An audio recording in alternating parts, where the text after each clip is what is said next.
วดดาราจุมเรียง The Star Cambodia น้อมមកជូនលោកអ្នកដោយស្រាបៀរអង្គរប្រទេសខ្ញុំស្រាបៀរខ្ញុំបេះដូងខ្មែរភេសជ្ជៈ Pepsi ពេញចិត្តនឹងជីវិតអ្នកគ្រប់វិនាទី Emed Clinic Cambodia សម្រស់ជានិច្ចនិរន្តរ៍ស្រាបៀរ Blanc Refreshingly Fruity ស្ករគ្រាប់ Extra Para ត្រជាក់ខ្លាំងបំបត្តិក្អកធូរបំពង់កគីរីអ៊ីហ្វូមលាងដៃបញ្ឈប់រោគរាតត្បាតដោយដៃរបស់អ្នកផលិតកម្ម Rock Junior អាកាសចរថៃ Air Asia នរណាក៏អាចហោះហើរបាន BKA Modeling and Casting ផ្សារទំនើប Paragon iFriend Entertainment ហាងលក់សម្លៀកពាក់ Mark Pen Shop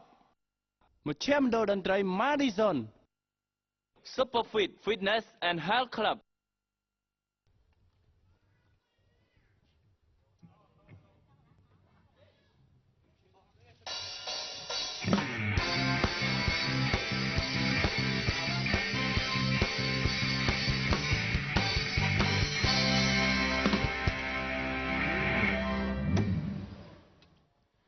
បាទយើងខ្ញុំទៅពីរូបក៏សូមលំអរកាយគោរពនិងជម្រាបសួរដល់ប្រិយមិត្តទូរទស្សនិកជនជាទីមេត្រីសូមស្វាគមន៍ជាថ្មីនៅក្នុងកម្មវិធីប្រកួតតារាចម្រៀង The Star Cambodia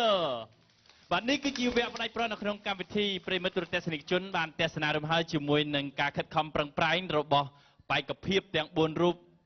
រយៈពេល2ខែកន្លងផុតទៅដោយបេក្ខភាពរបស់យើងក៏បានតាមរកក្តីស្រមៃនៅក្នុងកម្មវិធីប្រកួតនេះជាក់ស្ដែងឃើញថាការដែលតាមរករបស់បេក្ខភាពទាំង4រូបគឺទន្ទឹងរង់ចាំនៅថ្ងៃនេះគឺនឹងមានមួយរូបដែលជាម្ចាស់ជ័យលាភីនៅក្នុងកម្មវិធីប្រកួតផ្ទាល់តែម្ដងចាជាការពិតណាស់ហើយសម្រាប់ប្រិមត្តទស្សនិកជនដែលគាត់និយមគ្រប់គ្រងជាមួយនឹងកម្មវិធី The Star Cambodia ចាលោកអ្នកបានជ្រាបហើយរយៈកាលជិត2ខែដែលកម្មវិធីប្រកួតបានដំណើរការការផ្សាយរបស់ខ្លួនជួយទៅដល់ប្រិមត្តទស្សនិកជនហើយចាសម្រាប់បេក្ខភាព The Star ក៏ខិតខំចាអស់ពីសមត្ថភាពទាំងការហ្វឹកហាត់ក៏ដូចជាការឡើងនៅបង្ហាញទេពកោសល្យរបស់ពួកគាត់នៅលើវេទិកាប្រកួតនេះជូនទៅដល់លោកគណៈកម្មការក៏ដូចជាប្រិមត្តទស្សនិកជនចាគ្រប់គ្រងរបស់ពួកគាត់ផងដែរហើយឆ្លងកាត់ការដាក់ពិន្ទុដ៏សុក្រិតរបស់គណៈកម្មការចុងក្រោយយើងទទួលបានបេក្ខភាពចុងក្រោយចំនួន4រូបចា៎បាទជាការពិតដោយការចង្អុលបង្ហាញពីលោកគណៈកម្មការដែលចូលរួមនៅក្នុងកម្មវិធីប្រកួតរបស់យើងអាស្រ័យដល់ការផ្ញើសាររបស់ប្រិយមិត្តទូរទស្សនិកជនដូចគ្នាការដែលខិតខំប្រឹងប្រែងរបស់បេក្ខជនបេក្ខនារីនៅក្នុងកម្មវិធីប្រកួតដែលធ្វើឲ្យបេក្ខជនបេក្ខនារីរបស់យើងបន្តដំណើរពីមួយវគ្គទៅវគ្គក៏អាស្រ័យដល់ការផ្ញើសាររបស់ប្រិយមិត្តទូរទស្សនិកជនដែលផ្ដល់ជាកម្លាំងចិត្តបាទជូនទៅដល់បេក្ខភាពនៅក្នុងកម្មវិធីប្រកួតរបស់យើងការផ្ញើសារគឺសំខាន់មែនទែនដូច្នេះហើយខ្ញុំបានសូមជម្រាបជូនទៅដល់ប្រិយមិត្តទូរទស្សនិកជនថាសម្រាប់សប្តាហ៍នេះក៏ដូចសប្តាហ៍រាល់ដងដែរប៉ុន្តែសប្តាហ៍នេះប្លែកជាងរាល់សប្តាហ៍ដោយសប្តាហ៍នេះគឺយើងធ្វើជាលក្ខណៈ mini concert អញ្ចឹងមានន័យថាសម្រាប់បេក្ខភាពទាំង4រូបទោះបីគាត់លេង style បែបណាក៏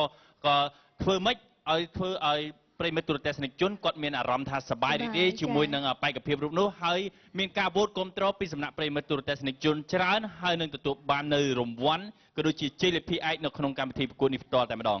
ចាហើយនាងខ្ញុំក៏សូមរំលឹកជូនដល់ប្រិយមិត្តទស្សនិកជនអំពីចាបេក្ខភាព The Star Cambodia 4រូបចុងក្រោយសម្រាប់កម្មវិធីរបស់យើងនៅក្នុងសប្តាហ៍នេះផងដែរចាដែលមានបេក្ខជនពាក់ស្លាកលេខ4វងឋាន័នមកពីខេត្តកំពង់ចាមបាទនិងបេក្ខនារីពាក់ស្លាកលេខ5ញូដានីត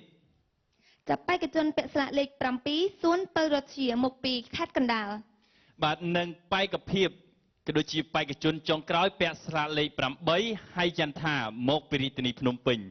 ប្រិយមិត្តទូរទស្សនិកជនជាទីមេត្រីដោយសប្តាហ៍នេះគឺជាសប្តាហ៍ផ្ដាច់ព្រាត់នៅក្នុងកម្មវិធីវិញ្ញាសាក៏ប្លែកហើយលោកគណៈកម្មការដែលកំពុងតែទន្ទឹងរង់ចាំដើម្បីសម្រេចនិងពិនិត្យទៅលើការសម្ដែងរបស់បេក្ខភាពទាំង4រូបសម្រាប់សប្តាហ៍ផ្ដាច់ព្រាត់នេះតើបេក្ខភាពរូបណាដែលជាម្ចាស់ជ័យលាភីឯកនៅក្នុងកម្មវិធីប្រកួត The Star Cambodia នេះផ្ទាល់តែម្ដងជាដំបូងនេះខ្ញុំបាទក៏សូមអនុញ្ញាតណែនាំនៅលោកគណៈកម្មការដែលផ្ដល់ជាកិត្តិយសចូលរួមនៅក្នុងកម្មវិធីប្រកួតរបស់យើងជាដំបូងសូមសម្លេងទេដៃស្វាគមន៍ចំពោះលោកគ្រូហូឡាវីតារាចម្រៀងដ៏មានប្រជាប្រិយភាពដែលគ្រូបង្ហាត់ចម្រៀងដែលមជ្ឈដ្ឋានសិល្បៈ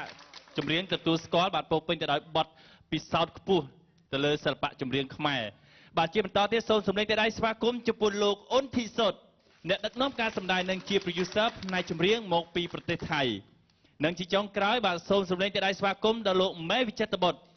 ជាគណៈកម្មការកិត្តិយសទី3នៅក្នុងកម្មវិធីប្រកួតផ្ដាច់ព្រាត់នារសៀលថ្ងៃនេះផ្ទាល់តែម្ដង ចាអរគុណច្រើនប្រិមត្តទស្សនិកជនជាទីមេត្រីមុននឹងយើងធ្វើការចាបង្ហាញជាមួយនឹងបេក្ខភាព The Star របស់យើងទាំង4រូបសម្រាប់វគ្គផ្ដាច់ព្រាត់កម្មវិធីរបស់យើងសូមនាំអារម្មណ៍របស់លោកអ្នកទៅទស្សនាជាមួយនឹងចាបទយកការដែលរំលឹកជូនឡើងវិញជាមួយនឹងចាសកម្មភាពដ៏វែងឆ្ងាយរបស់បេក្ខភាព The Star របស់យើងតាំងពីជំហានដំបូងរហូតមកដល់វគ្គផ្ដាច់ព្រាត់សប្តាហ៍នេះផងដែរបាទមុននឹងជួបទេសនាជាមួយនឹងរបាយការណ៍ក៏ដូចជាបទយកការនៅក្នុងកម្មវិធីដំណើរជីវិតរបស់បេក្ខភាពទាំង4រូបនៅក្នុងកម្មវិធីប្រកួត Star Cambodia នេះផ្ទាល់តែម្ដងខ្ញុំបាទក៏សូមជម្រាបដល់ប្រិយមិត្តទូរទស្សនិកជនថានៅក្នុងកម្មវិធីប្រកួតរបស់យើងក៏មានការផ្ញើសារគាំទ្រទៅដល់បេក្ខភាពទាំង4រូបដោយវិធីងាយៗវិធីទី1គ្រាន់តែលោកអ្នកចូលទៅកាន់សេវាផ្ញើសារជាអក្សរវាយស្លាកលេខរបស់បេក្ខភាពរូបណាដែលលោកអ្នកពេញចិត្តផ្ញើទៅកាន់លេខ87 89ឬក៏ខលទៅកាន់លេខ87 89រងចាំធ្វើការណែនាំតាមប្រព័ន្ធជួបរួមបានតែប្រព័ន្ធសេការតែប៉ុណ្ណោះជាបន្តរីករាយទេសនាជាមួយនឹងបទយកការនៅក្នុងកម្មវិធីប្រកួតដូចតទៅសូមអញ្ជើញ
ខ្លួនឯងតើត្រូវធ្វើយ៉ាង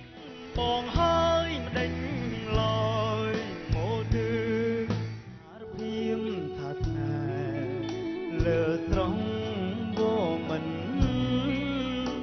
មុនបងបានតែញ៉ាំទូទាវមួយចានហើយតែគេអស់$1,000បងឈឺបើសិនបានអូមកបានហើយតែត្រយបងគួរតែដឹងចំណូនពេលនឹងកំពុងតែជាអិនហើយកំភ្នែកប្រដេញស្រកលៀងដំមេបានអូនចាញ់ជាខ្ញុំស្រែស្រែចង់ខ្លាយជាអ្នកចំរៀងណាយបាច់ប្រឹងមកក្រឡាដនតែមកគេត្រៀមរាមនុស្សមានបែដងមួយហើយអ្វីត្រានត្រើយសូមអូនលើកទូរស័ព្ទមកទោះជាអូនខឹងឬអូនចិត្តប៉ុណ្ណាបងត្រូវការឲ្យអូនស្ដាប់ហេតុផលសូមបែកគ្នាមិនមែនមានថ្មីច្រើនបណ្ដាំពាក្យពេចន៍រៀមផ្ដាំរៀងរី Hey sexy lady ចូលស្គាល់អូន Tell me where you from បងលែងធ្វើដូចមុនលែងសាងសពទីរំពីពេលនេះទៅកូនសូមសន្យាស្ងួនទៅធ្វើការបើសិនគេសួរត្រង់ម្នាក់នេះគឺជាអ្នកណាយូរទៅក៏ស្រឡាញ់អូនយូរទៅបងក៏ភ្លេចគេហើយស្អើយអូនកាពីតូចឲ្យសាស្ត្រាពីតូចឲ្យសាស្ត្រាតែហើយក៏ចេះផឹកពីងប្រទេសសាដីជាស្ដីខ្លួនឯងសោកសង្រេងត្រនងតអាត្មា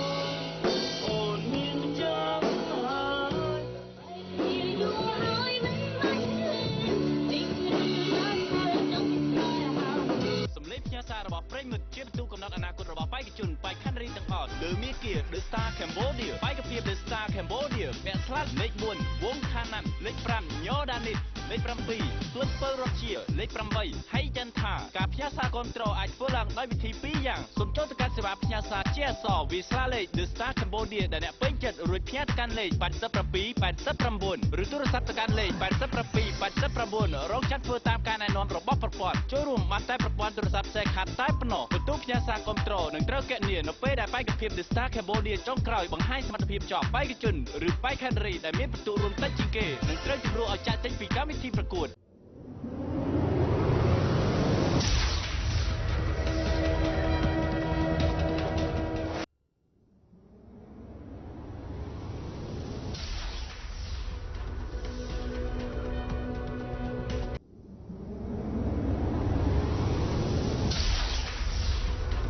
កម្មវិធីប្រកួតតារាចម្រៀង The Star Cambodia នាំមកជូនលោកអ្នកដោយស្រាបៀរអង្គរប្រទេសខ្ញុំស្រាបៀរខ្ញុំបេះដូងខ្មែរភេសជ្ជៈ Pepsi ពេញចិត្តនឹងជីវិតអ្នកគ្រប់វិនាទី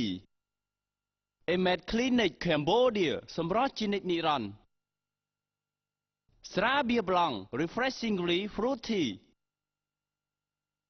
ស្ករគ្រាប់ Extra Para ត្រជាក់ខ្លាំងបំបត្តិក្អកធូរបំពង់ក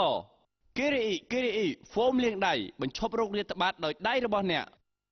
ផលិតកម្ម Rock Junior អាកាសចរថៃ Air Asia នរណាក៏អាចហោះហើរបាន BKA Modeling and Casting ផ្សារទំនើប Paragon iFriend Entertainment ហាងលក់សម្លៀកពាក់ Mark Pen Shop មជ្ឈមណ្ឌលតន្ត្រី Madison Superfit Fitness and Health Club បាទសូមស្វាគមន៍ជាបន្តនៅក្នុងកម្មវិធីប្រកួតតារាចម្រៀង The Star Cambodia វគ្គផ្ដាច់ប្រត់បាទអរគុណច្រើនប្រិយមិត្តទូរទស្សនិកជនជាទីមេត្រីបានទស្សនារំហើយជាមួយនឹងបទយកការនៅក្នុងកម្មវិធីដែលតាក់ទងជាមួយនឹងការខិតខំប្រឹងប្រែងរបស់បេក្ខភាពទាំង4រូបដោយពួកគាត់ទម្រាំតែឈានជើងមកដល់វគ្គផ្ដាច់ប្រត់នេះគឺគាត់បានចំណាយពេលវេលារបស់គាត់ទាំងការចូលរួមសម្ដែងលើឆាកក៏ដូចជាការហាត់រៀនជារៀងរាល់ថ្ងៃចានេះគឺជាការខំប្រឹងប្រែងហើយដូច្នេះហើយឥឡូវនេះចាសប្តាហ៍នេះគឺជាសប្តាហ៍ផ្ដាច់ប្រត់ហើយសង្ឃឹមថាចាបងប្អូនរបស់យើងចូលរួមចាវោតផ្ញើសារគាំទ្រដល់ពួកគាត់ឲ្យបានច្រើនទាំងអស់គ្នាចាដើម្បីឲ្យពួកគាត់បានចាសម្រេចនៅក្តីសម័យចាឆ្ពោះទៅកាន់មាគ៌ាជាតារាចម្រៀងដ៏អាជីពមួយរូបផងដែរចាបាទជាការពិតកញ្ញាយុបិនព្រោះអីការដែលវោតគាំទ្រពីសំណាក់ប្រិយមិត្តទូរទស្សនិកជនគឺសំខាន់ព្រោះអីការដែលប្រិយមិត្តទូរទស្សនិកជនគាត់ទស្សនានៅតាមកញ្ចក់ទូរទស្សន៍បើសិនជាការសម្ដែងរបស់បេក្ខភាពរូបនោះគាត់ធ្វើឲ្យពេញចិត្តដល់ទស្សនិកជនដូច្នេះគាត់មិនខ្លាចនឹងការចំណាយថវិកាផ្ទាល់ខ្លួនរបស់គាត់ដើម្បីវោតគាំទ្រឯដូច្នេះក៏ដូចគ្នាសម្រាប់បេក្ខជនក៏ដូចជាបេក្ខរេដែលកំពុងតែត្រៀមខ្លួននឹងបង្ហាញជូនទៅដល់ប្រិយមិត្តទូរទស្សនិកជនបាទសូមត្រៀមខ្លួនក៏ដូចជាបង្ហាញអស់ពីសមត្ថភាពដើម្បីតាក់ទាញពិន្ទុពីប្រិយមិត្តទូរទស្សនិកជនដែលកំពុងតែទស្សនានៅទីនេះក៏ដូចជានៅតាមកញ្ចក់ទូរទស្សន៍បាទដូច្នេះហើយជឿជាក់ថាបេក្ខភាពរបស់យើងនឹងសំណាងល្អទាំងអស់គ្នាដើម្បីចាប់យកជ័យលាភីឯកនៅក្នុងកម្មវិធីប្រកួត The Star Cambodia នេះផ្ទាល់តែម្ដងចាជាការប៉ុណ្ណាសម្រាប់កម្មវិធី The Star Cambodia ជារៀងរាល់សប្តាហ៍រហូតមកដល់សប្តាហ៍ផ្ដាច់ព្រាត់នេះគឺចាកម្មវិធីតែងតែនាំយកជាមួយនឹងអ្វីដែលថ្មីប្លែកចាដើម្បីកំដរចំណាយអារម្មណ៍ប្រិយមិត្តទស្សនិកជនជានិច្ចហើយសម្រាប់សប្តាហ៍នេះផងដែរគឺលក្ខខណ្ឌនៅក្នុងកម្មវិធីប្រកួតក៏តម្រូវឲ្យបេក្ខភាព The Star ទាំង4រូបចាគាត់ធ្វើការបកស្រាយជាមួយសមត្ថភាពទឹកដមសំនៀងរបស់ពួកគាត់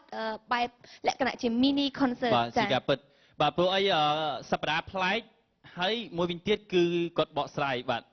ឧទាហរណ៍ថា break នេះគាត់បកស្រាយតែមួយរូបទេប៉ុន្តែគាត់មានបទចម្រៀង2បទដើម្បីជូនទៅដល់ទស្សនិកជនក៏ដូចជាលោកគណៈកម្មការផ្ទាល់តែម្ដងចង់ជួបជាមួយនឹងបេក្ខភាពរបស់យើងអត់បាទបើសិនជាចង់សូមផ្ដល់ជាកម្លាំងចិត្តខ្លាំងទាំងអស់គ្នាអរគុណច្រើនដើម្បីកុំឲ្យខាតពេលវេលាយូរសូមជួបជាមួយនឹងបេក្ខភាព The Star ពាក់ស្លាលេខ7សួនពៅរតជាមកពីរាជធានីភ្នំពេញបកស្រាយបទចម្រៀង2បទបទទី1មានចំណងជើងថាប្រុសណាមិនយំនិងបទទី2មានចំណងជើងថា My Love Don't Cry រីករាយទស្សនានៅផ្ដល់ការវោតគាំទ្រទាំងអស់គ្នាអរគុណ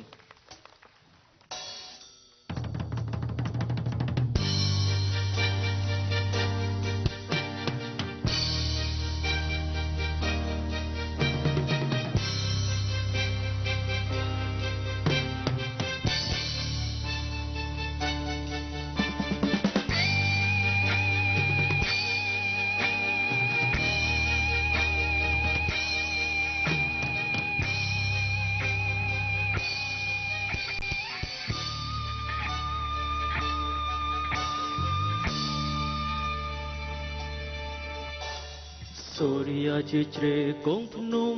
ឮសូរសំឡេងសត្វយំឲ្យខ្ញុំស្រណោះធម្មជាតិទាំងឡាយស្វិតក្រៀមក្រំហាស្ដាយអាល័យអាឡោះរូបស្រីមាសមុំអូនសោចញញឹមអង្គុយក្រាបទំរៀបការបងស្ទើមរណាអរ៉ាពោពេញដោយទុករំដុំគុំខត់ខ្ញុំមិនឲ្យខ្ញុំយំប្រុសណាមិនយំយំឲ្យអស់ចិនដា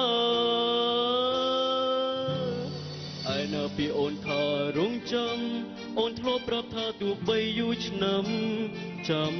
បងរៀមសែនត្រេកអរពេកកន្លងដួងចិត្តប្រាថ្នាអូនជាគូក្រងវាសនាមិនខ្លាចនឿយហត់កំសត់ពុះពៀគ្រប់គ្រាតស៊ូស្វែងរកការងារត្រឡប់រកស្នេហាពេលនេះចង់រៀបរាប់ប្រាប់ដល់ពុំងារថាការងារបងបានសម្រេចហើយឆ្លើយប្រាប់មកឆ្លើយមកឆ្លើយមកឆ្លើយមកពីស្អីតើហេតុអ្វីក៏ដាច់អាល័យម្លេះអូនអើយរៀបការចោលបងដោយគ្មានទុកចំឡើយ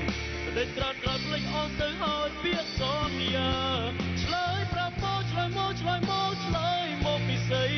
តើហេតុអ្វីក៏ដាច់អាល័យម្លេះអូនអើយរៀបការចោលបងដោយគ្មានទុកចំឡើយដេកត្រាត់ត្រាត់ភ្លេចអស់ទៅហើយពាក្យសន្យាព្រមណាមិនយំ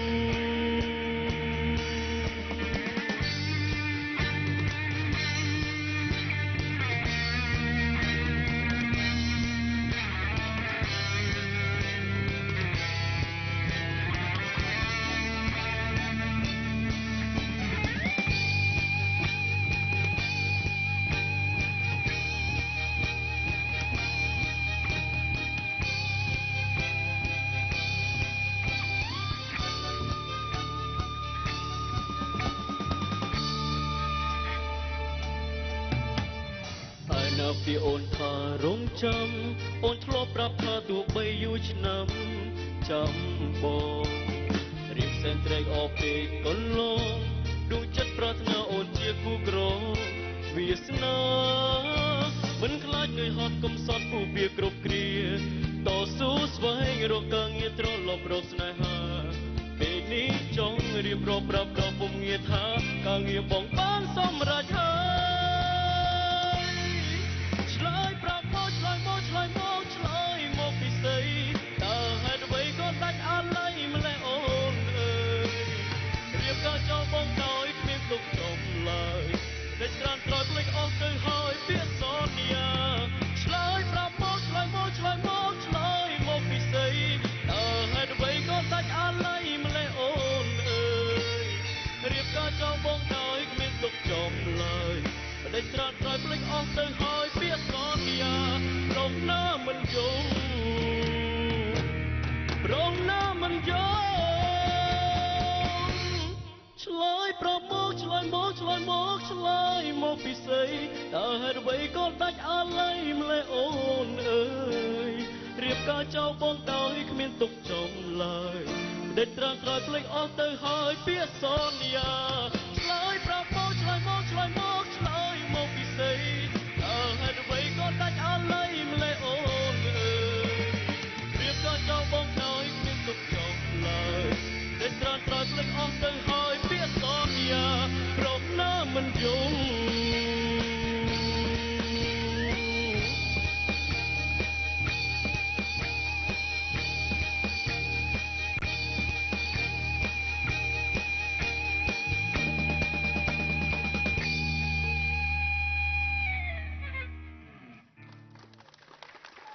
បាទខ្ញុំបាទសូមលំអរកាយគោរពជម្រាបសួរដល់ទស្សនិកជនដែលជើញមកទស្សនានៅទីនេះក៏ដូចជានៅតាមគេហដ្ឋានជាពិសេសសូមគោរពជម្រាបសួរដល់លោកគ្រូគណៈកម្មការទាំង3រូបផងបាទហើយជាឱកាសនេះខ្ញុំបាទក៏សូមថ្លែងអំណរគុណដល់ទស្សនិកជនទាំងអស់ទាំងនៅទីនេះផ្ទាល់ក៏ដូចជានៅតាមគេហដ្ឋានដែលតែងតែគាំទ្រដល់រូបខ្ញុំបាទដោយការផ្ញើសារគាំទ្រក៏ដូចជាការហូលកញ្ជ្រៀវជាពិសេសការទស្សនាការសម្ដែងរបស់រូបខ្ញុំបាទផ្ទាល់ហើយការគាំទ្ររបស់អស់លោកទាំងអស់គ្នាគឺជាកម្លាំងចិត្តសម្រាប់ខ្ញុំបាទធំមែនទែនដើម្បីឈានទៅដល់ក្តីសម័យមួយដែលខ្ញុំបាទចង់បានបាទជាឱកាសនេះដែរក៏សូមរីករាយសម្ដែងជាមួយនឹងខ្ញុំបាទនៅចម្រៀងមួយបទទៀតបាទអរគុណ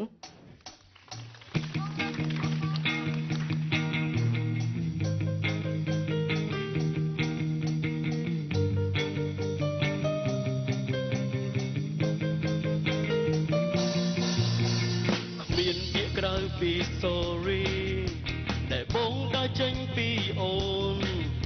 ភ្លេចខ្លួនធ្វើឲ្យអូនទឹកភ្នែកឲ្យបងនេះសូមទោសព្រោះឃើញគេនោះល្អជាងបងទើបដឹងថាមិនស័ក្តិសមតែពេលវេលាដែលគ្មានមុំបងយំនឹកអូនរាល់ថ្ងៃបងសូមជួយទឹកភ្នែកកុំដោ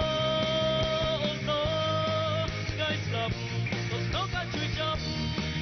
តែបងបានធ្វើកន្លងបងនឹងក្លាហានកាន់ដៃអូនដើរទៅមក My love don't cry ទៀតបានទេរឿងកន្លងបងយល់ខុសទើបដាច់ទៅ say goodbye តែចិត្តនេះមិនដែលឃ្លាតឆ្ងាយនៅបារម្ភពីអូនព្រោះដឹងអូនពិតត្រូវការបងទើបដឹងអូនឈឺចាប់ខ្លាំងសម្រាប់បងក៏ដូចគ្នាបងឈឺខ្លាំងពេលនឹកអូនបងសូមជួយទឹកភ្នែកកុំដោអូនដោថ្ងៃស្លាប់កុំដោការជួយចាប់តែបងបានធ្វើកន្លងបងនឹងក្លាហានកាន់ដៃអូនដើរទៅមក My love don't cry ទៀតបានទេចង់ឲ្យវេលាជប់ពេលបងនៅក្បែរអូនចង់ប្រាប់ថាបងស្រឡាញ់អូនស្រឡាញ់លើកពីជីវិត Oh yeah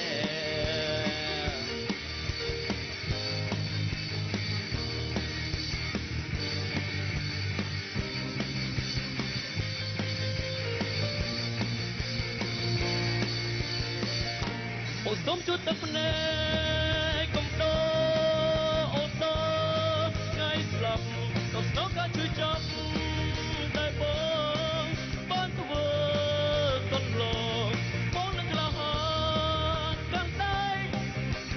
អូនដើរទៅមក My love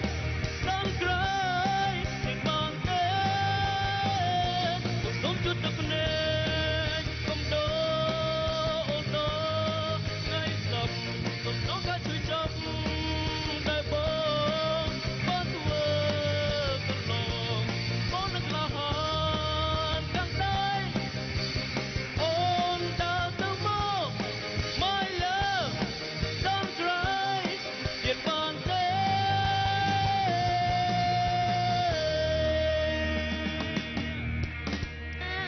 អបអរតដល់បេក្ខភាពពាក់ស្លាកលេខ7ទាំងអស់គ្នាអូហូបាទអរគុណបាទជំរាបសួរ ចាបេក្ខជន មានអារម្មណ៍យ៉ាងណាដែរបាទរុស្ស៊ីថ្ងៃនេះបាទ បាទបងថ្ងៃនេះខ្ញុំបាទមានអារម្មណ៍ថាសប្បាយរីករាយមែនទែនបងដែលបានបញ្ចេញសមត្ថភាពអស់ពីខ្លួនហើយបងដល់ឡើងស្អកអីបង បាទអ្នកមកគ្រប់គ្រងច្រើនណាស់បាទឃើញហូរតាមរុស្ស៊ីច្រៀងទៀតមិញ ច្រើន បាទ គួរសមដែរបងហើយក៏សូមជាឱកាសនេះអរគុណដល់ពួកគាត់ដែរដែលតែគ្រប់គ្រងរូបខ្ញុំបាទទាំងកម្លាំងចិត្តទាំងការមកទស្សនាផ្ទាល់បាទ បាទជាការពិតគឺថាកម្លាំងចិត្តគឺជាកត្តាដែលសំខាន់បំផុតជំរុញឲ្យបេក្ខភាពគ្រប់គ្រងតាមរកក្តីសម័យនៅក្នុងកម្មវិធីប្រកួតងាកមករកលោកគណៈកម្មការរបស់យើងវិញតើសប្តាហ៍នេះតើលោកគណៈកម្មការរបស់យើងគិតថាខុសប្លែកពីរាល់សប្តាហ៍យ៉ាងណានោះជាដំបូងសូមការផ្ដល់មកវិចារពីសំណាក់លោកគ្រូលោកវិបាទសូមអញ្ជើញបាទ ជំរាបសួរលោកគ្រូ សូមអរគុណលោកគ្រូអត់មានអីច្រើនទេគ្រាន់តែសូមសរសើរថ្ងៃនេះជាថ្ងៃផ្ដាច់ព្រាត់រដ្ឋជាធ្វើបានល្អណាតាំងពីសម្លេងក៏ដូរកាយវិការក៏រួមផ្សំមកស្ទាយល្អណាសូមសរសើរសូមជូនពរជោគជ័យ អរគុណលោកគ្រូ បាទអរគុណលោកគ្រូបាទជាបន្តសូមការយកឃើញរបស់លោកអ៊ុនធីសុតបាទយកឃើញយ៉ាងណាដែរបាទសូមអញ្ជើញបាទ ជំរាបសួរលោកគ្រូ បាទសួស្តីពលរដ្ឋជាថ្ងៃនេះប្រាប់ព្រាត់ណា final ដោយរួមរដ្ឋជាធ្វើសម្លេងណាច្រៀងមកល្អសម្លេងពីនល្អvocal range ធំធ្វើឲ្យសមស្របតាមបទដែលយើងជ្រើសរើសមកប៉ុន្តែបើនិយាយអំពីតារាកំសាន្តឬក៏តារាចម្រៀងយើងនឹងខ្វះចំណុចត្រង់ថាការតាកទៀង communicate ជាមួយអ្នកមើល ការប្រើប្រាស់វេទិកាឲ្យគ្រប់គ្រាន់ណាការសប្បាយកំសាន្តគឺធ្វើម៉េចឲ្យអតិថិជននឹងគាត់រីករាយជាមួយយើងញញឹមលេងបាននិយាយបានពីព្រោះយើងនីតិនេះគឺយើងមានន័យថាវេទិការបស់តារាចម្រៀងណាជូនពរបាទអរគុណបាទសូមការយកឃើញរបស់គណៈកម្មការកិត្តិយសបាទលោកវិចិត្របុត្របាទយកឃើញយ៉ាងណាដែរបាទសូមជឿបាទជួយសួរបង បាទជំរាបសួរបងអូនសួនបើរតជាខ្ញុំតាមដានទស្សនាក៏ដូចជាចូលរួមនៅក្នុងកម្មវិធីប្រកួតនេះតាំងពីចាប់ផ្ដើមដំបូងគឺ stage audition រហូតមកនេះហើយខ្ញុំមកទីនេះក៏ក្នុងតំណាងក្នុងនាមជាទស្សនិកជនមួយរូបដែលពំនាំនៅការកោតសរសើរក៏ដូចជាគ្រប់គ្រងពីសំណាក់ទស្សនិកជនមកកាន់បងអូនដូចគ្នានៅក្នុងបទដំបូងគឺបទប្រុសណាមិនយំអូនហាក់បីដូចជាកំពុងតែនាំយកនៅរឿងរ៉ាវរបស់ខ្លួនឯងផ្ទាល់មកបង្ហាញនៅលើកម្មវិធីនេះផ្ទាល់តែម្ដងដូចជាមិនបានកូពីយកបទចម្រៀងនរណាមកច្រៀងគឺអូនបានធ្វើឲ្យខ្ញុំលន្លោចទៅតាមបទចម្រៀងរបស់បងអូនស្របពេលជាមួយគ្នាអូនបែរអារម្មណ៍របស់ខ្ញុំមកកាន់បទញាក់កន្ត្រាក់អារម្មណ៍ដែលធ្វើឲ្យខ្ញុំញាក់ទៅតាមនឹងដូចគ្នាដែរនេះគឺជាបញ្ហាមួយដែលក្នុងនាមជាបេក្ខភាព The Star Cambodia មួយរូបមកដល់ចុងក្រោយនេះខ្ញុំអរគុណលោកគ្រូក៏ដូចអរគុណនៅកម្លាំងចិត្តទាំងឡាយដែលធ្វើឲ្យអូនមានថ្ងៃនេះអូនបានផ្លាស់ប្ដូរជាច្រើនដោយលោកគ្រូមានប្រសាសន៍ថាអូនផ្លាស់ប្ដូរពីចំណុចខ្សោយទាំងអស់មកកាន់ចំណុចមួយដែលទៅគួរឲ្យកោតសរសើរមាសសុទ្ធមិនខ្លាចភ្លើងនៅទីណានៅតែជាមាសសុទ្ធជូនពរអូនសំណាងល្អក្នុងរាត្រីនេះបាទអរគុណច្រើនបាទចាប្រសិនបើប្រិមិត្តគ្រប់គ្រងជាមួយនឹងចាបេក្ខជនសួនពៅរតជាពាក់ស្លាកលេខ7សូមវាយលេខ7រួចផ្ញើទៅកាន់លេខ8789ឬចាទូរស័ព្ទទៅកាន់លេខ8789រួចរងចាំស្ដាប់តាមការណែនាំរបស់ប្រព័ន្ធចាចូលរួមបានតែប្រព័ន្ធ Cell Card តែប៉ុណ្ណោះអរគុណបាទអរគុណបាទ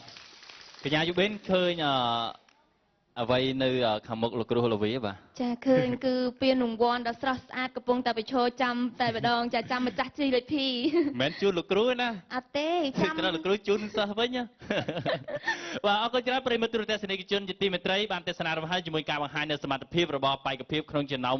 4រូបបាទអំបញ្ញមិញគឺបានជួបមួយរូបហើយវគ្គបន្តបានជួបជាមួយនឹងការបង្ហាញនៅសមត្ថភាពរបស់បេក្ខភាពរបស់យើងជាបន្តសម្រាប់ពេលនេះកម្មវិធីសូមអនុញ្ញាតសម្រាប់បន្តិចសិនបាទ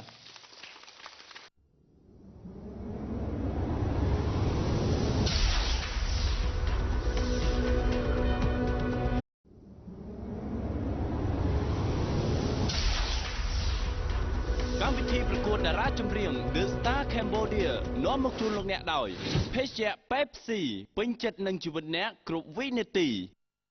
Emed Clinic Cambodia សម្រស់ជានិច្ចនិរន្តរ៍ស្ករគ្រាប់ Extra Para ត្រជាក់ខ្លាំងបំបត្តិក្អកធូរបំពង់កគីរីអ៊ីហ្វូមលាងដៃបញ្ឈប់រោគរាតត្បាតដោយដៃរបស់អ្នកផលិតកម្ម Rock Juniorអាកាសចរថៃ Air Asia នរណាក៏អាចហោះហើរបាន BKA Modeling and Casting ផ្សារទំនើប Paragon iFriend Entertainment ហាងលក់សម្លៀកពាក់ Mark Pen Shop មជ្ឈមណ្ឌលតន្ត្រី Madison Superfit Fitness and Health Club បាទសូមស្វាគមន៍ជាបន្តនៅក្នុងកម្មវិធីប្រកួតតារាចម្រៀង The Star Cambodia វគ្គផ្ដាច់ព្រាត់អរគុណច្រើនប្រិយមិត្តទូរទស្សនិកជនជាទីមេត្រីបានទស្សនារំហើយជាមួយនឹងបេក្ខភាពពាក់ស្រាលេខ7សួនពៅរតជាសម្រាប់វគ្គនេះនឹងបានជួបជាមួយនឹងបេក្ខភាពជាបន្តទៀតបាទចាអរគុណកុំភ្លេចផ្ញើសារគាំទ្រជូនទៅដល់បេក្ខភាព The Star ចា Cambodia ទាំងអស់គ្នាដោយវិធីផ្ញើសារគឺចូលទៅកាន់ចាសេវាផ្ញើសារជាអក្សរវាស្លាកលេខរបស់បេក្ខភាព The Star រួចផ្ញើទៅកាន់លេខ8789ឬលោកអ្នកគ្រាន់តែទូរស័ព្ទទៅកាន់លេខ8789រួចរងចាំស្ដាប់តាមការណែនាំរបស់ប្រព័ន្ធចូលរួមបានតែប្រព័ន្ធ Cell Card តែប៉ុណ្ណោះបាទអរគុណច្រើនប្រិយមិត្តទូរទស្សនិកជនជាទីមេត្រីជាបន្តទៀតសូមទទួលយកអារម្មណ៍សប្បាយរីករាយជាមួយនឹងការបង្កើតឲ្យកម្មវិធីរបស់យើងកាន់តែសប្បាយរីករាយជាមួយនឹងកម្មវិធីជាលក្ខណៈបាទ mini concert ដែលរៀបរៀងក៏ដូចជាបង្ហាញជូនទៅដល់ប្រិយមិត្តទូរទស្សនិកជនតាមរយៈបាទបេក្ខភាពទាំង4រូបដែលតាមរកក្តីស្រមៃនៅក្នុងកម្មវិធីប្រកួតរបស់យើងជាបន្តទៀតនេះសូមជួបជាមួយនឹងបេក្ខភាព The Star Cambodia ពាក់ស្លាកលេខ8ហើយចន្ទថាបេក្ខភាពមកពីរាជធានីភ្នំពេញបកស្រាយបទចម្រៀងពីបទដូចគ្នាបាទបទទី1មានចំណងជើងថាថ្នមចំណែកបទទី2មានចំណងជើងថា I love my girlfriend រីករាយទស្សនាផ្ដល់ការ vote control អរគុណ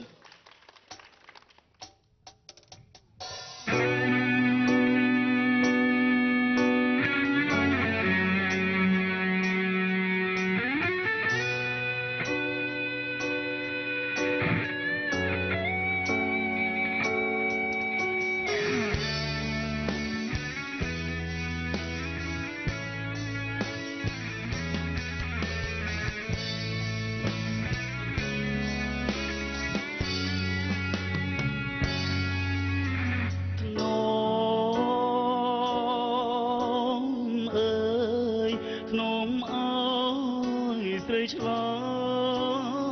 យបណ្ដេញប្រងើយមិនឆ្លើយសាសខឹងរឿងវ័យអូនមិនស្រដីប្រមងឬខុសចិត្តនួនល្អបានជាស្រីអូនខឹងប្រយោជន៍អ្វីបានខ្នំត្រឹមកាយបើចិនអូននៅឆ្ងាយហួក្តីរំពឹងភ្លេងរាត្រីប្រគំប្រឡោមប្រលឹងតាមជ្រៃឈរប្រមាត់ស្ទឹងសូមជួយបញ្ជាក់ចិនដា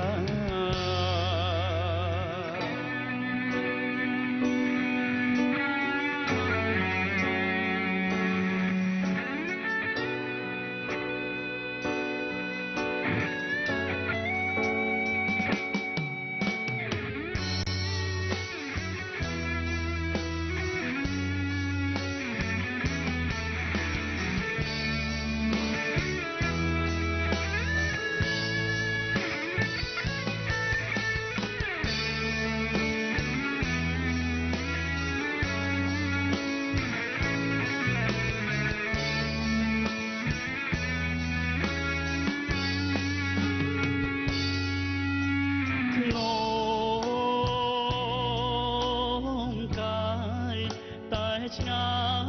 យចិនស្នេហ៍ក្នុងខ្ទមស្រែក្រោមខែភ្លឺថ្លាសំលេងខ្លុយអន្តងរោចិនជីវ៉ាបើចិនមិនមេត្តាបេងដូងក្រៀមក្រំបងធ្នមចិនធ្នមទាំងកាយាបើខុសក្តីប្រាថ្នាមិនអាចបងខំការពិតបងស្នំអើយចិត្តអូនទួយយំ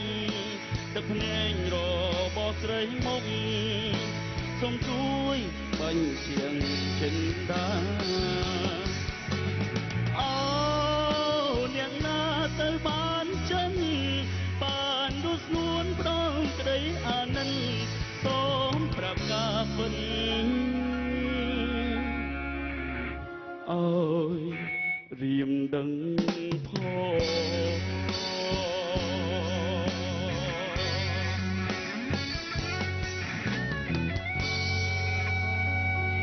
បាទជំរាបសួរបាទសុខសប្បាយទេបាទ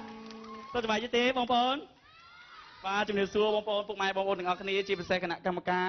លោកគ្រូទាំង3បាទសូមថ្ងៃនេះខ្ញុំបាទជាមានអារម្មណ៍រីករាយសប្បាយចិត្តស្ទើរតែនិយាយលេងចង់រួចទៅពេលសប្បាយចិត្តពេកអញ្ចឹងណាសុខសប្បាយទេបាទសូមឆ្លើយច្បាស់មកបាទបាទដូច្នេះសូមរីករាយស្ដាប់ជាមួយនឹងខ្ញុំមួយបទទៀតជាចង្វាក់ញាក់បាទសូមរាំទាំងអស់គ្នាណាបាទ I love my girlfriend បាទ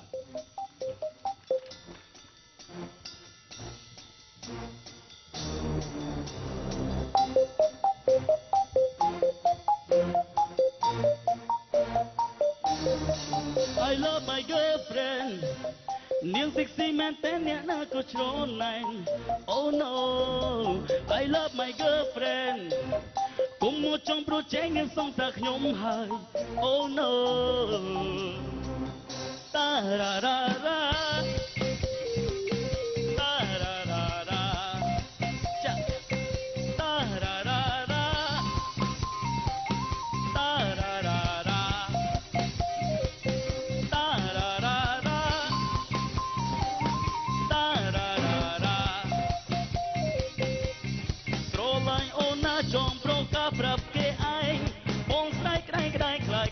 ស្ដាំមិនលឺបងចូលចិត្តជាងគេគឺពេលដែលអូនធ្វើមុខឌឺធ្វើឲ្យបងព្រឺសំបល់គីងគួដៃទុនស្រលូនកាន់ឲ្យបងសោចអាក់អាយឃើញអូនសប្បាយបងក៏បានរត់តែចិនបងស្គាល់គ្នាតំបងគឺស្គាល់នៅក្នុង Facebook តែដល់ពេលជួបមុខបងលោកណែតមិនរួច I love my girlfriend នាងសេកស៊ីមែនតែអ្នកណាក៏ច្រណែន Oh no I love my girlfriend គុំមកចង់ប្រជែងនាងសងតែខ្ញុំហើយ Oh no តារ៉ារ៉ារ៉ា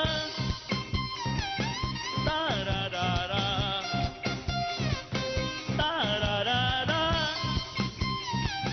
តារ៉ារ៉ារ៉ា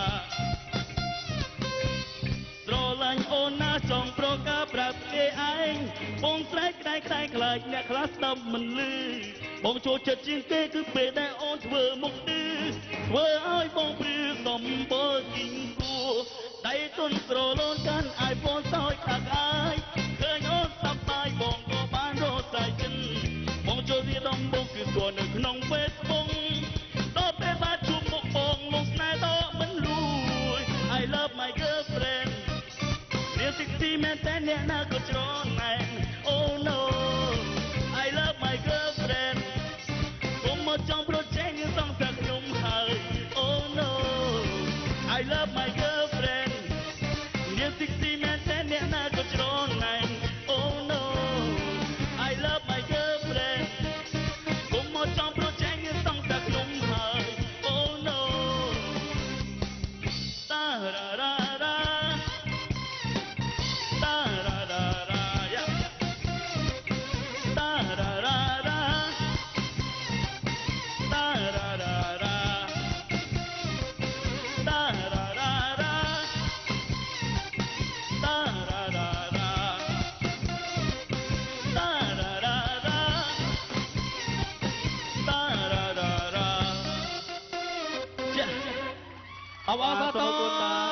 បាទដល់បេក្ខភាពពាក់ស្លាលេខ8បាទហើយចន្ទថាអូហូបាទបង្ហាញសមត្ថភាពពោពេញទៅដោយទំនុកចិត្តមែនទែនបាទសម្រាប់ថ្ងៃផ្ដាច់ព្រាត់នេះបាទមានអារម្មណ៍យ៉ាងណាដែរបាទចន្ទថាបាទថ្ងៃនេះបាទអាវស្អាតមែនទែនបាទខាងក្នុងអាវខាងក្នុងចុះមនុស្សស្អាតទេបងស្អាតអូមនុស្សក៏ស្អាតដែរបាទស្អាតដូចគ្នាបាទមានអារម្មណ៍សប្បាយចិត្តបងនិយាយអត់ចង់ចាញ់នេះបាទទុកដាក់មកបាទអរគុណច្រើនហើយគណៈពេលនេះបាទលោកគណៈកម្មការកំពុងតែពិបាកចិត្តមែនទែនជាមួយនឹងការដែលឃើញការបង្ហាញនៃសមត្ថភាពរបស់បេក្ខភាពចំនួន2រូបរួចមកហើយដែលគាត់មានទំនុកចិត្តខ្ពស់ក្នុងការបង្ហាញនៃសមត្ថភាពចង់ដឹងថាការយកឃើញរបស់លោកគ្រូហូឡូវីយកឃើញយ៉ាងណាបាទជាដំបូងសូមការផ្ដល់មួយវិចារបាទសូមអញ្ជើញបាទលោកគ្រូបាទសូមអរគុណចន្ទថាឃើញថាការតស៊ូរបស់ក្មួយណាតាំងពីដើមរហូតមកដល់ទីបញ្ចប់គឺឃើញថាខិតខំណាស់ណាខិតខំដូច្នេះការដែលខិតខំរបស់ក្មួយវាអត់មានថាអត់ប្រយោជន៍ទេណាពេលដែលលោកគ្រូទៅបង្រៀនលោកគ្រូបានប្រាប់ហើយណាការខិតខំរបស់យើងបើយើងមិនតស៊ូគឺអត់បានសម្រេចទេអ្វីដែលយើងតស៊ូគឺបានសម្រេចណានឹងដូច្នេះឃើញថាថ្ងៃនេះចន្ទថាធ្វើបានល្អណាគ្រូសុំសរសើរណាដូច្នេះអត់មានអីវែងឆ្ងាយគ្រាន់ថាសុំជូនពរណាសូមឲ្យបានសម្រេចទៅអនាគតអរគុណច្រើនបាទអរគុណលោកគ្រូបាទជាបន្តបាទសូមការយកឃើញរបស់លោកអ៊ុនធីសុតបាទយល់ឃើញយ៉ាងណាបាទសូមជឿបាទអរគុណសេងចន្ទថាតាំងពីវា audition ជួបយើងដំបូងមកដល់ថ្ងៃនេះយើងឃើញវាសម័យភ្លឺចាំងចាំងយើងតិចម្ដងមកដល់ថ្ងៃនេះយើងច្បាស់មួយកំណត់ ថាយើងអាចដើរទៅមុខហើយមានអនាគតល្អដោយសារយើងធ្វើថ្ងៃនេះគ្រប់គ្រាន់ណាវេទិកាយើងប្រើប្រាស់លេងជាមួយបងប្អូនទូរទស្សនិកជនបានល្អណាសំឡេងការច្រៀងអត់អីទេណាយើងតាមដានមករហូតយើងជឿហើយយើងសប្បាយតាមវគ្គ mini concert ដែលយើងចេញមកថ្ងៃនេះបងជូនពរឲ្យយើងជួបសំណាងល្អនៅក្នុងថ្ងៃនេះអរគុណច្រើនលោកគ្រូបាទអរគុណបាទជាចុងក្រោយបាទសូមអញ្ជើញបាទលោកវិចិត្រវត្តដែលជាគណៈកម្មការកិត្តិយសបាទសូមអញ្ជើញបាទសួរបងបាទសួស្តីបងអូនចន្ទថានេះគឺជាសប្តាហ៍ចុងក្រោយហើយក៏ជាកម្មវិធីប្រកួតផ្ដាច់ព្រាត់ដែលខ្ញុំបានជួបជាមួយបងប្អូនទាំងអស់គ្នា ប៉ុន្តែដូចជាខ្ញុំបានជម្រាបជូនប្រិមិត្តទស្សនិកជនក៏ដូចជាបងប្អូនទាំងឡាយអញ្ចឹងដែរខ្ញុំបានតាមដានបងប្អូនទាំងអស់គ្នាតាំងពីវគ្គនៅ stage audition រហូតក៏ដូចជានៅតាមតាំងពីវគ្គជំរុះនៅតាមខេត្តផ្សេងមណ្ឌលផ្សេងមកខ្ញុំមើលឃើញថាបងប្អូនទាំងអស់គ្នាមានការវិវត្តខ្លួនឯងពីចំណុចមួយទៅចំណុចមួយបងអូនច្បាស់ជាដឹងខ្លួនឯងហើយថាដំបូងឡើងទាំងខ្ញុំក៏ដូចជាលោកគ្រូផ្សេងក៏ដូចជាបងដែលខំចូលរួមបង្ហាត់បង្រៀនបងអូនយើងសម្លឹងមើលឃើញថាបងអូននៅក្នុងកម្រិតមួយដែលបងអូនប្រើបទពីដើមបានល្អបងអូនប្រើបទសម័យមិនសូវបានក៏ប៉ុន្តែក្នុងថ្ងៃនេះក៏ដូចជាសប្តាហ៍កន្លងទៅបងអូនបានវិវត្តខ្លួនឯងបងអូនបានបង្ហាញឲ្យប្រិយមិត្តទស្សនិកជនក៏ដូចជាលោកគ្រូគណៈកម្មការផ្ដល់មួយវិចាគាត់ផ្ដល់មួយវិចាមួយថាបងអូនបានធ្វើនៅក្នុងកម្រិតមួយដ៏ល្អលើពីនេះទៅទៀតក្នុងសប្តាហ៍នេះនៃភាពជា entertainer ឬក៏អ្នកផ្ដល់នៅភាពកំសាន្តសប្បាយរីករាយពីព្រោះតារាចម្រៀងមិនត្រឹមតែច្រៀងសម្លេងពីរោះមួយទេគឺការផ្ដល់នៅភាពកំសាន្តសប្បាយរីករាយនោះគឺជាតារាចម្រៀងដ៏មានប្រជាប្រិយភាពមួយរូបសម្រាប់ខ្ញុំណាបងខ្ញុំយល់ថាក្នុងនាមជាបេក្ខភាពជ័យលាភីមិនមែនថាបេក្ខភាពនោះត្រូវតែ 100% នោះទេគាត់ច្បាស់ជាមានចន្លោះដែលអាចឲ្យទស្សនិកជនបំពេញបន្ថែមដល់គាត់ខ្ញុំសង្ឃឹមថាទស្សនិកជននឹងបំពេញបន្ថែមដោយការវោតគ្រប់គ្រងបងអូនសូមជូនពរអរគុណច្រើនបងបាទអរគុណបាទចាប្រសិនបើប្រិមិត្តពេញចិត្តនឹងគ្រប់គ្រងដល់ចាបេក្ខជនហៃចន្ទថាពាក់ស្លាកលេខ8សូមវាយលេខ8ឬផ្ញើទៅកាន់លេខ8789ឬទូរស័ព្ទទៅកាន់លេខ8789រួចទូរស័ព្ទចាសំដៅគឺរងចាំស្ដាប់តាមការណែនាំរបស់ប្រព័ន្ធចូលរួមបានតែប្រព័ន្ធ Cellcard តែប៉ុណ្ណោះបាទអរគុណច្រើនប្រិមិត្តទូរទស្សនិកជនជាទីមេត្រីបានទស្សនារួមហើយជាមួយនឹងបេក្ខភាពបាទហៃចន្ទថាពាក់ស្លាកលេខ8ប្រិមិត្តទូរទស្សនិកជនខ្ញុំបាទសូមបញ្ជាក់ថានៅក្នុងកម្មវិធីប្រកួតរបស់យើងនៅពេលដែលបេក្ខភាពចុងក្រោយបង្ហាញសមត្ថភាពចប់ការផ្ញើសារគាំទ្ររបស់ប្រិមិត្តទូរទស្សនិកជននឹងធ្វើការបិទដូច្នេះសូមលើកទូរស័ព្ទឡើងដើម្បីផ្ញើសារគាំទ្រទៅដល់បេក្ខភាពរូបណាដែលលោកអ្នកពេញចិត្តដើម្បីឲ្យបេក្ខភាពរូបនោះទទួលបាននៅជ័យលាភីឯកនៅក្នុងកម្មវិធីប្រកួតវគ្គបន្តនឹងមកជួបជាមួយនឹងបេក្ខភាពជាបន្តសម្រាប់ពេលនេះកម្មវិធីសូមអនុញ្ញាតសម្រាប់បន្តិចសិន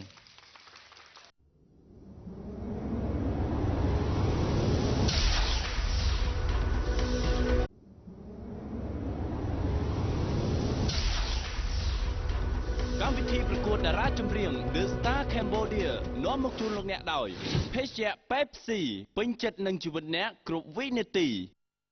Emed Clinic Cambodia សម្រស់ជានិច្ចនិរន្តរ៍ស្ករគ្រាប់ Extra Para ត្រជាក់ខ្លាំងបំបត្តិក្អកធូរបំពង់កKiri ហ្វូមលាងដៃបញ្ឈប់រោគរាតត្បាតដោយដៃរបស់អ្នកផលិតកម្ម Rock Juniorអាកាសចរថៃ Air Asia នរណាក៏អាចហោះហើរបាន BKA Modeling and Casting ផ្សារទំនើប Paragon iFriend Entertainment ហាងលក់សម្លៀកពាក់ Mark Pen Shop មជ្ឈមណ្ឌលតន្ត្រី Madison Superfit Fitness and Health Club បាទសូមស្វាគមន៍ជាបន្តនៅក្នុងកម្មវិធីប្រកួតតារាចម្រៀង The Star Cambodia វគ្គផ្ដាច់ប្រចាប្រិមត្តទស្សនិកជនលោកអ្នកបានទស្សនារួមហើយជាមួយនឹងបេក្ខភាព The Star ចំនួន2រូបដែលគាត់បានបង្ហាញនៅទេពកោសល្យចានឹងបទចម្រៀងចំនួន4បទដែល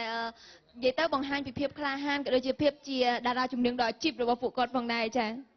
បាទជាការពិតថ្ងៃនេះជាថ្ងៃចុងក្រោយនៅលើវេទិកាដ៏មានកិត្តិយសនៅក្នុងកម្មវិធីប្រកួត The Star Cambodia ដូច្នេះហើយខ្ញុំបាទជឿជាក់ថាពួកគាត់អ្វីដែលពួកគាត់ទន្ទឹងរង់ចាំក៏ដូចជាមានអ្វីដើម្បីបង្ហាញជូនទៅដល់ប្រិយមិត្តទូរទស្សនិកជនគាត់នឹងបង្ហាញឲ្យអស់ដើម្បីនេះគឺជាឱកាសចុងក្រោយសម្រាប់ពួកគាត់ដែល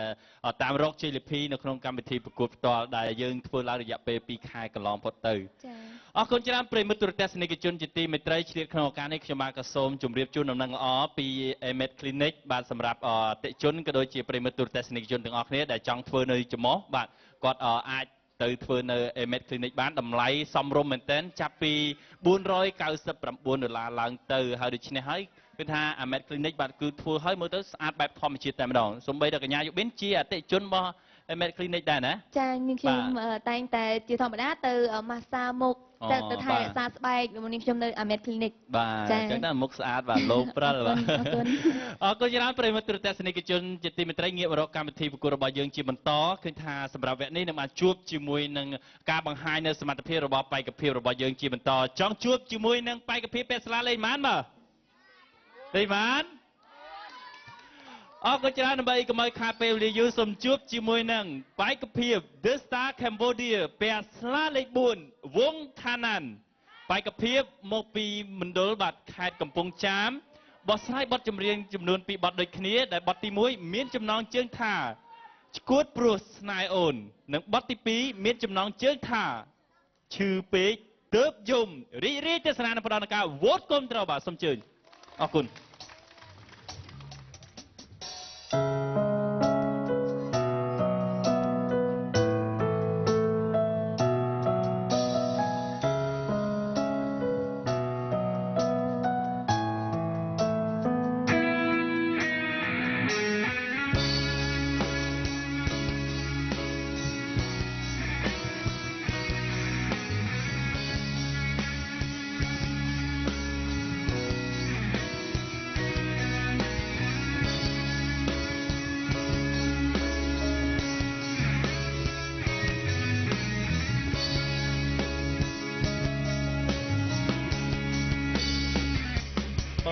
ជាបងតើស្នេហ៍ស្នងអូនព្រមបានទេលៀងបងស្នេហ៍គ្មានសល់អ្វីទេជូនថ្លៃតែចុងក្រោ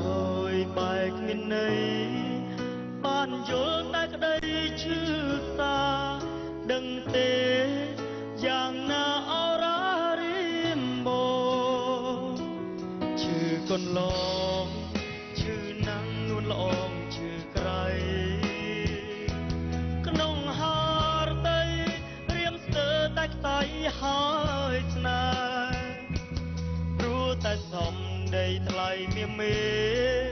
បោកបងអាចឈួននឹងស្នេហ៍ឈួនចិនវមិនអត់លហើយឈួនព្រោះស្នេហ៍អូក្តីស្នេហ៍របស់ស្ងួន ម្ចាស់ហើយមិនដេញឡើយមិនឆ្លើយប្រាប់ដួងចិត្តសានជឿចាំទៅនឹងស្ដាយស្លាប់ព្រោះតែជឿតាមពាក្យណា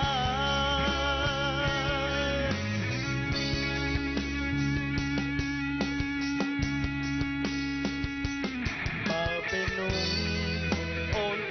ដោយស្មោះមកបងថានួនអងមានទេរូបបងក្នុងចិត្តតែនេះមកពីវមិនអូនលៀងការមិននឹងស្នេហ៍គោហងថាចិត្តស្នេហ៍ស្នងមានតែបងមួយក្តីស្នេហ៍របស់ស្ងួន ម្ចាស់ហើយមិនដេញឡើយមិនឆ្លើយប្រាប់ដួងចិត្តសានជឿចាប់ទៅនឹងស្ដាយស្លាប់ព្រោះតែជឿតាមពាក្យណាធម្ម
បាទសូមអរគុណ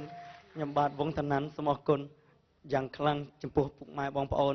ដែលគ្រប់គ្រងនឹងតែដៃរូបខ្ញុំហើយជាកិច្ចដំបូងសូមជម្រាបសួរដល់គណៈកម្មការទាំង3រូបបាទសូមរីករាយសម្ដាប់ជាមួយខ្ញុំមកបទទៀតមានចំណងជើងថាឈឺពេកទើបយំ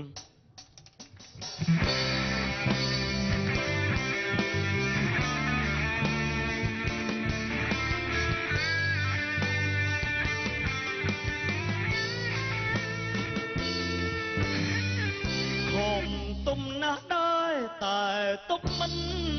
ចូលទឹកភ្នែកអភ័មដណ្ដើមគ្នាស្រង់បេះដូងចេះក្តៅត្រែកគ្រោដង្ហង់វេលាទុំសោករែកពុនតែអើលិញហើយរវៃគ្រាត្រីលំវត្តសែនតកយ៉ាងរស់ស្វាត់ដូចខ្លែឆ្លក់ដឹងម៉ាស៊ីនកម្លាំងរឹកខែងរយចុះស្នេហ៍បងជាល្បែងចែកក្រុងក្រុម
គ្នាបាទវងឋានានអូហូបាទជំរាបសួរបាទស្រឡាញ់ណាស់ម៉ូតសក់បាទតាំងពីដើមរហូតមកដល់ពេលនេះគឺថាម៉ូតសក់នៅតែស្រស់ស្អាតដដែលបាទមានអារម្មណ៍យ៉ាងណាដែរបាទឋានានថ្ងៃនេះបាទភ័យទេថ្ងៃនេះអត់សូវភ័យប្រហែលទេហើយអត់សូវភ័យណាបាទព្រោះសប្បាយចិត្តព្រោះមានមិត្តភ័ក្តិបងនិងម៉ាក់ខ្ញុំមកទស្សនានៅទីនេះបាទគិតថាខ្លួនឯងថ្ងៃនេះធ្វើបានល្អឬក៏អត់ទាន់ពេញចិត្តនៅសមត្ថភាពខ្លួនឯងសម្រាប់ថ្ងៃនេះបាទថ្ងៃនេះខ្ញុំនិយាយរួមទៅមិនសូវដឹងថាខ្លួនឯងធ្វើបានល្អតែសំខាន់លើគណៈកម្មការគាត់មើល បាទប៉ុន្តែអស់ចិត្តខ្លួនឯងណា បាទបង បាទអរគុណច្រើនងាកមករកលោកគណៈកម្មការរបស់យើងវិញបាទញញឹមរហូតបាទប្រឹមប្រែងណាស់លោកគណៈកម្មការទាំង3រូបបាទអរគុណច្រើនសូមការយកឃើញរបស់លោកគ្រូបាទហូឡាវីបាទសូមអញ្ជើញបាទ សូមអរគុណតាណានថ្ងៃនេះណាលោកគ្រូថាបែបទៅមិនរួចទេព្រោះស្រែកណាប៉ុន្តែថ្ងៃនេះសូមសរសើរណាឃើញតែស្រែកទៅវាបានផុតបានដល់ណាការដែលនៅសមលោកគ្រូអត់ទុកចិត្តស្រែកអត់រួចណាណាមិនអញ្ចឹងហ៎បាទស្អកផងអីផងដូច្នេះការដែលពុតធ្វើហាត់ដោយលោកគ្រូបង្ហាត់គ្រូថាខំតស៊ូធ្វើម៉េចឲ្យបានដល់ត្រើយព្រោះសំឡេងយើងម្នាក់កើតមកមិនមែនធម្មជាតិបង្កើតឲ្យមកទោះតែយើងហាត់លបផ្សំជាមួយនឹងធម្មជាតិបង្កើតផងណាអានឹងបានទៅមុខរួចណាថ្ងៃនេះលោកគ្រូអត់មានអីគាត់ថាសូមសរសើរក្មួយធ្វើបានល្អសូមអរគុណសូមជូនពរ បាទអរគុណច្រើនលោកគ្រូបាទជាបន្តសូមអញ្ជើញបាទការយកឃើញរបស់លោកអ៊ុនធីសុតបាទយល់ឃើញយ៉ាងណាដែរបាទសូមអញ្ជើញបាទបាទចន្ទថាសំទោសឋាន័នណាដោយសារថ្ងៃនេះថ្ងៃចុងក្រោយប៉ុន្តែ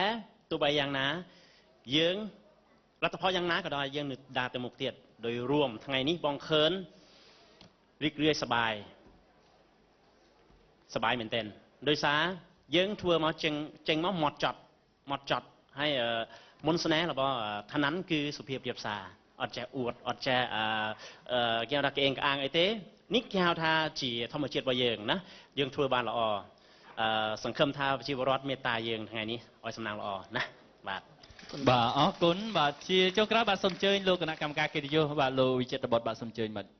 បាទសួស្តីបងអូនឋាន័នបាទពាក់ស្លាកលេខ4ណាបាទខ្ញុំដូចជាខ្ញុំបានជម្រាបជូនអំបញ្ញមិញអញ្ចឹងដែរថាខ្ញុំតាមដានគ្រប់សប្តាហ៍ពីព្រោះកម្មវិធីលោកអគ្គនាយកក៏ដូចជាគណៈកម្មការរៀបចំកម្មវិធីប្រកួតបានបែងចែកទៅតាមសប្តាហ៍គឺសប្តាហ៍ដែលបង្ហាញសមត្ថភាពលើបទចម្រៀងប្រភេទ pop ពីដើមញាក់ឬក៏ dance ឬក៏ baroque ជាដើមខ្ញុំជឿថាបងអូនបានរកឃើញនៅទម្រង់ពិតរបស់ខ្លួនដោយដែលចំណុចចាប់ផ្ដើមនៃកម្មវិធីនេះគឺសូមឲ្យបងប្អូនទាំងអស់រកឃើញនៅទម្រង់ពិតរបស់ខ្លួនបងអូនបានរកឃើញនៅទម្រង់ពិតរបស់ខ្លួនកាលពីសប្តាហ៍បទចម្រៀងរ៉ុកអូនគឺជា rocker មួយរូបដែលខ្ញុំកោតសរសើរដូចក្នុងកម្មវិធីប្រកួតផ្ដាច់ព្រាត់នេះដែរគឺអូនបានធ្វើជា rocker មួយរូបយ៉ាងពេញសមត្ថភាពអូនបានធ្វើបានល្អនៅបទចម្រៀងរ៉ុកដែលធ្វើឲ្យខ្ញុំរលងលន្លោចសោកសៅទៅតាមបទចម្រៀងនោះទោះបីសោកសៅនៅក្នុងកម្រិតមួយណាក៏ដោយ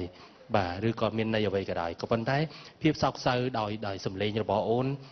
បានបញ្ចេញទឹកដមសំនៀងក្នុងនាមជា rocker មួយរូបសូមឲ្យបងអូនរក្សានៅភាពវិវត្តរបស់ខ្លួនឯងតទៅទៀតដើម្បីជោគជ័យនៅថ្ងៃអនាគតមួយដែលបងអូនឈរជាតារាចម្រៀងមួយរូបក្នុងនាម The Star Cambodia ជូនពរបងបាទអរគុណប្រសិនបើប្រិមិត្តពេញចិត្តនឹងគ្រប់គ្រងដល់បេក្ខជនវងឋាន័នពាក់ស្លាកលេខ4សូមវាយលេខ4រួចផ្ញើទៅកាន់លេខ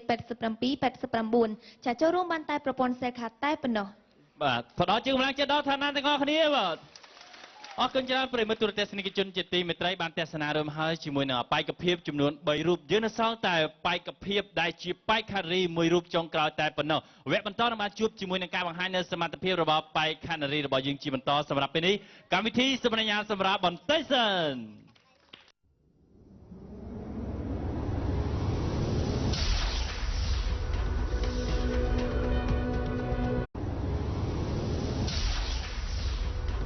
កម្មវិធីប្រកួតតារាចម្រៀង The Star Cambodia នាំមកជូនលោកអ្នកដោយភេសជ្ជៈ Pepsi ពេញចិត្តនឹងជីវិតអ្នកគ្រប់វិនាទី Emed Clinic Cambodia សម្រស់ជានិច្ចនិរន្តរ៍ស្ករគ្រាប់ Extra Para ត្រជាក់ខ្លាំងបំបត្តិក្អកធូរបំពង់ក Kiri ហ្វូមលាងដៃបញ្ឈប់រោគរាតត្បាតដោយដៃរបស់អ្នកផលិតកម្ម Rock Juniorអាកាសចរថៃ Air Asia នរណាក៏អាចហោះហើរបាន BKA Modeling and Casting ផ្សារទំនើប Paragon iFriend Entertainment ហាងលក់សម្លៀកពាក់ Mark Pen Shop មជ្ឈមណ្ឌលតន្ត្រី Madison Superfit Fitness and Health Club បាទសូមស្វាគមន៍ជាបន្តនៅក្នុងកម្មវិធីប្រកួតតារាចម្រៀង The Star Cambodia វគ្គផ្ដាច់ប្រត់អរគុណច្រើនជាមួយនឹងការចូលរួមរបស់ប្រិយមិត្តទូរទស្សនិកជនដែលចូលរួមផ្ដល់ជាកម្លាំងចិត្តជូនទៅដល់ The Star ដែលជាបេក្ខភាព4រូបចុងក្រោយនៅក្នុងកម្មវិធីប្រកួតរបស់យើងពួកអីរៀងរាល់សប្តាហ៍ពួកគាត់តែងតែចូលរួមផ្ដល់ជាកម្លាំងចិត្តបើសិនជាពុំមានពួកគាត់កម្មវិធីប្រកួតរបស់យើងក៏មិនអាចរលូនទៅហើយបេក្ខភាព The Star របស់យើងក៏គាត់គ្មានកម្លាំងចិត្តនៅក្នុងការបកស្រាយបទចម្រៀងដូចគ្នាមិនថាអញ្ចឹងណាកញ្ញាយូប៊ីនបាទចាជាការពិតចាប្រិមត្តទស្សនិកជនឥឡូវនេះគឺយើងនៅសល់បេក្ខភាព The Star តែមួយរូបចុងក្រោយតែប៉ុណ្ណោះដែលនឹងឡើងមកបង្ហាញនៅសមត្ថភាពរបស់ពួកគាត់ជូនទៅដល់ប្រិមត្តហើយកម្មវិធីរបស់យើងនឹងប្រកាសធ្វើការបិទវោតបន្ទាប់ពីបេក្ខភាព The Star ចុងក្រោយបង្ហាញសមត្ថភាពចប់ចាដូច្នេះសូមចូលរួមវោតនិងគ្រប់គ្រងដល់ The Star Cambodia ចាដែលគ្រាន់តែលោកអ្នកចូលទៅកាន់សេវាផ្ញើសារជាអក្សរវាស្លាកលេខ The Star Cambodia ដែលលោកអ្នកពេញចិត្តរួចផ្ញើទៅលេខ8789ឬគ្រាន់តែទូរស័ព្ទទៅកាន់លេខ8789រួចរងចាំស្ដាប់តាមការណែនាំរបស់ប្រព័ន្ធចា៎បាទដូច្នេះសូមលើកទូរស័ព្ទដៃឡើងដើម្បីវោតគ្រប់គ្រងទៅដល់បេក្ខភាពដែលលោកអ្នកពេញចិត្តព្រោះអីវគ្គក្រោយយើងនឹងធ្វើការប្រកាសនៅការបិទវោតគ្រប់គ្រងពីសំណាក់ប្រិយមិត្តទូរទស្សនិកជនបាទអរគុណច្រើនដើម្បីកុំឲ្យខាតពេលវេលាយូរសូមជួបជាមួយនឹងបេក្ខភាព The Star Cambodia ពាក់ស្លាលេខ5ញ៉ូដានីតបេក្ខភាពមកពីរាជធានីភ្នំពេញបទស្រាយបទចម្រៀងពីរបទទី1មានចំណងជើងថាស្រឡាញ់គ្នារាប់ឆ្នាំបានត្រឹមសង្សារនិងបទចម្រៀងទី2មានចំណងជើងថាស្ដាប់បទចម្រៀងហូរទឹកភ្នែករីករាយទស្សនានៅផ្ដល់ការវោតគ្រប់គ្រងទាំងអស់គ្នាបាទអរគុណ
ងឆ្ក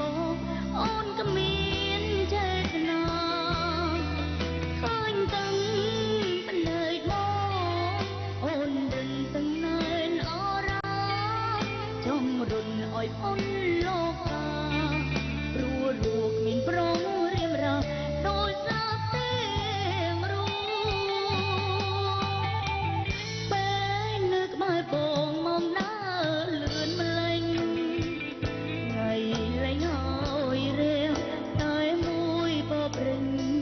ភ្នែកសំទ្រង់ត្រង់កងក្ដៅបែរត្រូវរ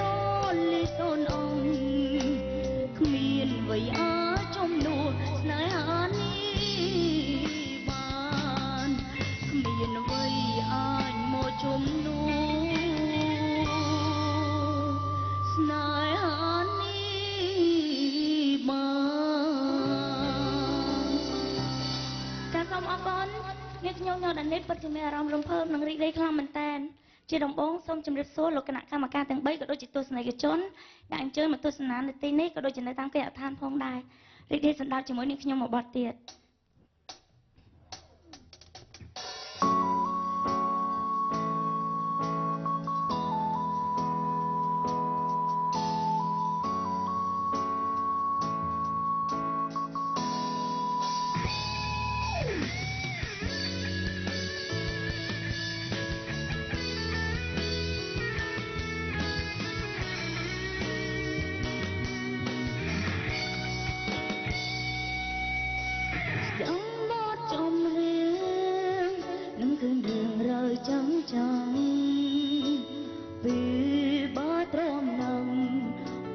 ខ្លាំងចាដល់ចិនដា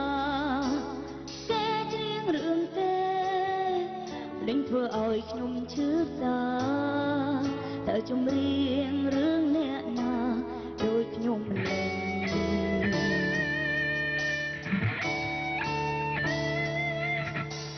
ស្នេហាក៏អន្លងគេចង់ក្រងជាចម្រៀងធម្មជាតិមិនទៀងពេលដងរៀងខ្លាចការបែកគ្នាយើងខំស្មោះស្នេហ៍ប៉ុន្តែគេគិនខំគ្នាគេចង់យើងត្រឹមជាមនុស្សកំដរអារម្មណ៍ดังបនចំរៀងអូនទឹកភ្នែកអូនយំអូនស្ដាយក៏មកមិនលឺបែកគ្នាយូរហើយមិនគឺនឹងលឺឡាត់បលចង់នឹកស្នេហាពេលថ្ងៃលេងខំប្រឹងថ្មីភ្នែកត្រាលោកអត់ថ្មីយ៉ាងណាយកស្លាប់ពេលមិនលូ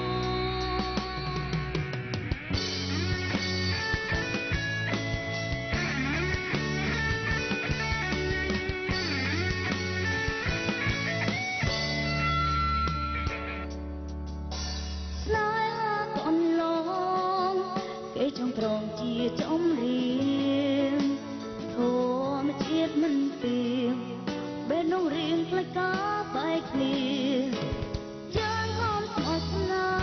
ហ៍ប៉ុន្តែគេគិនខំគ្នាគេចង់យើងត្រឹមជាមនុស្សម្នាក់បំតអារម្មណ៍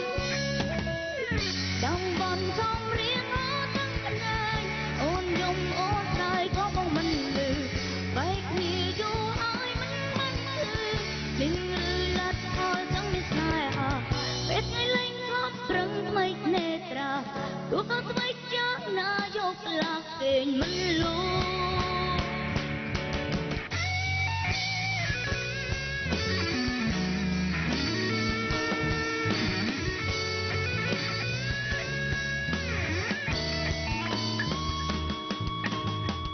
ดังบนចំរៀងអូនទាំងភ្នែកអូនយំអូនស្ដាយក៏បងមិនលឺបែកគ្នាយូរហើយមិនគឺនឹងឬឡាត់ផលចង់មានស្នេហាពេលថ្ងៃលេងខំប្រឹង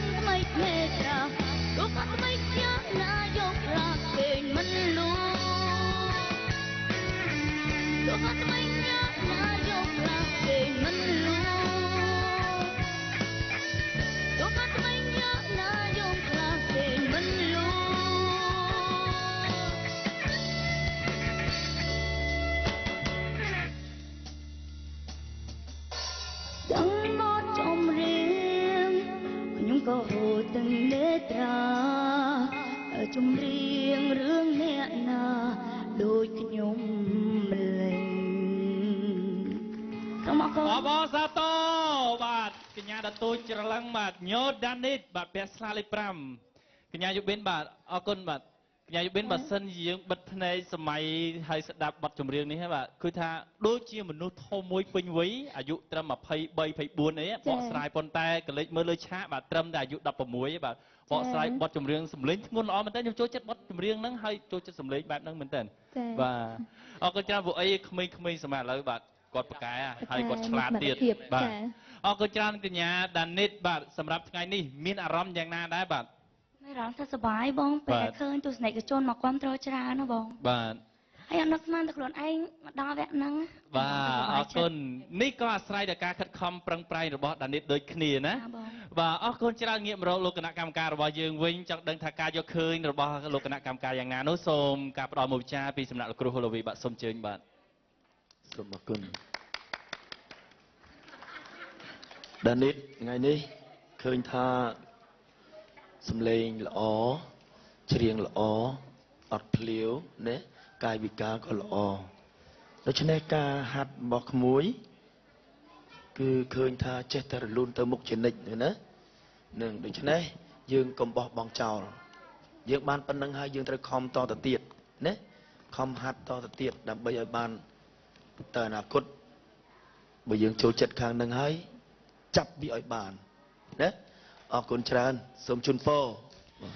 បាទអរគុណលោកគ្រូបាទជាបន្តសូមការយកឃើញរបស់លោកអ៊ុនធីសុតបាទយកឃើញយ៉ាងណាដែរបាទសូមអញ្ជើញបាទបាទជំរាបសួរដានីតថ្ងៃនេះបងអង្គុយនៅនេះពីរោះមែនតើពីបទដែលយើងធ្វើចេញ mini concert នោះគឺបងអត់គិតថាយើងធ្វើដូចគេហៅថាចេញជាការប្រឡងទេដែលយើងគួយមើល mini concert មែនតើត្រូវហើយមានន័យថាយើងដើរមកផ្លូវនេះគឺរៀបស្មៃថ្ងៃនេះលេចធ្លោជាងគេតខ្លួនណាបងឃើញលេចធ្លោជាងគេអញ្ចឹងប៉ុន្តែ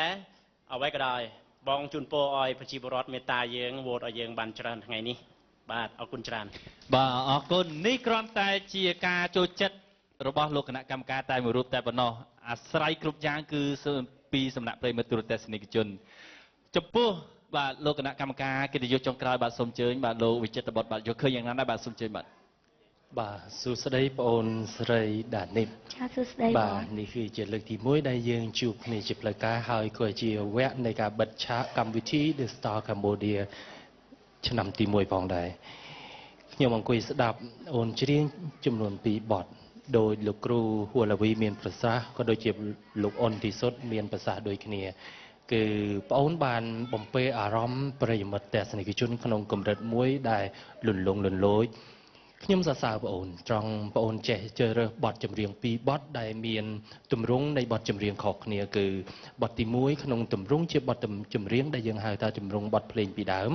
ហើយបទទី2ជាទម្រង់ចង្វាក់ភ្លេងបច្ចុប្បន្នដែលកំពុងតែពេញនិយមបាទបងអូនបានបង្ហាញឲ្យប្រិយមិត្តទស្សនិកជនឃើញថាបងអូនមានធម៌ពលសម្លេងដ៏ល្អមួយដែលអាចទ្រទ្រង់នៅបទចម្រៀងទម្រង់ពីដើមនិងទម្រង់បច្ចុប្បន្នបាទ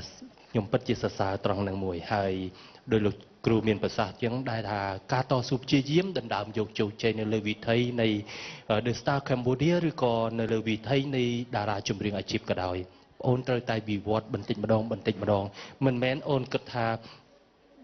អូនទទួលពាក្យសរសើរពីគណៈកម្មការទាំង3រូបក៏ដូចជាសម្លេងគ្រប់គ្រងយ៉ាងក្រាស់ក្រែលពីប្រិយមិត្តទស្សនិកជនប៉ុណ្ណឹងគឺចប់នោះទេបាទខ្ញុំក៏ផ្ដាំក៏ដូចជាលើកទឹកចិត្តដល់បងប្អូនបេក្ខជនបេក្ខនារីទាំងអស់ផងដែរបាទហើយខ្ញុំសង្ឃឹមនឹងជឿជាក់ថាបងប្អូនទាំង4រូបដែលបានបង្ហាញសមត្ថភាពនឹងមិនធ្វើឲ្យប្រិយមិត្តអ្នកគ្រប់គ្រងរបស់បងប្អូនទាំងឡាយខុសបំណងឡើយទោះបីជាទទួលបាននៅជ័យលាភីឬមិនបានទទួលជ័យលាភីក៏ដោយបាទសូមជូនពរបងស្រីដានីតហើយសង្ឃឹមថាបងនឹងជា The Star Cambodia មួយរូបឬក៏ជាតារាចម្រៀងអាជីពមួយរូបដ៏មានគុណភាពដើម្បីសង្គមសិល្បៈកម្ពុជាបាទសូមជូនពរបាទអរគុណបាទ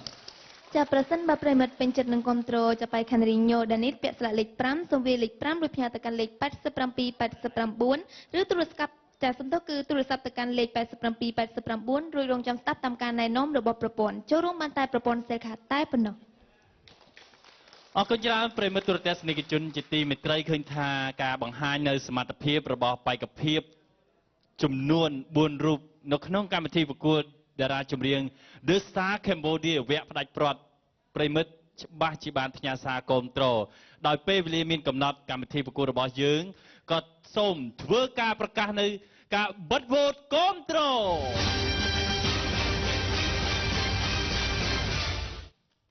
តាមពិតបាទសម្រាប់បេក្ខភាពទាំង4រូបខ្ញុំបាទជឿជាក់ថាបេក្ខភាពរបស់យើងច្បាស់ជាបានបំពេញនៅកាតព្វកិច្ចរបស់ខ្លួនក្នុងនាមជាតារាចម្រៀងមួយរូបនៅលើវេទិកានេះហើយខ្ញុំបាទជឿជាក់ថាអ្វីគ្រប់យ៉ាងគឺពឹងផ្អែកទៅលើប្រិមិត្តទូរទស្សនិកជនដែលជាអ្នកតម្រង់ផ្លូវទៅដល់បេក្ខភាពទាំង4រូបក្រោយពីចប់នៅក្នុងកម្មវិធីប្រកួតរបស់យើងទៅការគាំទ្រពីសំណាក់ប្រិមិត្តទូរទស្សនិកជននឹងមានកើតឡើងដូច្នេះហើយខ្ញុំបាទក៏សូមគោរពអញ្ជើញប្រិមិត្តទូរទស្សនិកជនដែលតែងតែគាំទ្រនៅក្នុងកម្មវិធីប្រកួតតារាចម្រៀង The Star Cambodia បន្តនៅការគាំទ្រទោះបីជាបេក្ខភាពរបស់យើងបញ្ចប់នៅក្នុងកម្មវិធីប្រកួតនេះក្តីប៉ុន្តែនេះគឺជាសិល្បករសិល្បករនីក្នុងប្រទេសជាណាចក្រកម្ពុជារបស់យើងដែលកំពុងតែរីកចម្រើនយ៉ាងណាមិញបាទបងប្អូនដែលជាសិល្បករសិល្បករនីដែលគាត់ចូលរួមប្រកួតនៅក្នុងកម្មវិធីប្រកួតរបស់យើងគាត់បានទទួលបានបទពិសោធន៍យ៉ាងច្រើនក្រាស់ក្រែលពីសំណាក់លោកគ្រូអ្នកគ្រូដែលជាសាស្ត្រាចារ្យផ្នែកចម្រៀងផ្ដល់ជូនទៅដល់បេក្ខភាពនៅក្នុងកម្មវិធីប្រកួតផ្ទាល់តែម្ដងប្រិមិត្តទូរទស្សនិកជនជាទីមេត្រីវគ្គបន្តនឹងបានជ្រាបច្បាស់តើបេក្ខភាពរូបណាដែលជាម្ចាស់ជ័យលាភីក្នុងកម្មវិធីប្រកួតតារាចម្រៀង The Star Cambodia វគ្គបន្តនឹងបានជ្រាបសម្រាប់ពេលនេះកម្មវិធីសូមអនុញ្ញាតសម្រាប់បន្តិចសិនបាទ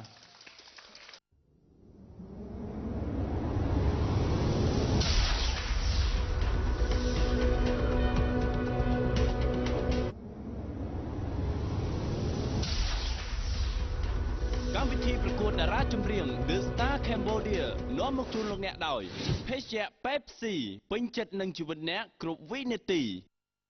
Emed Clinic Cambodia សម្រស់ជានិច្ចនិរន្តរ៍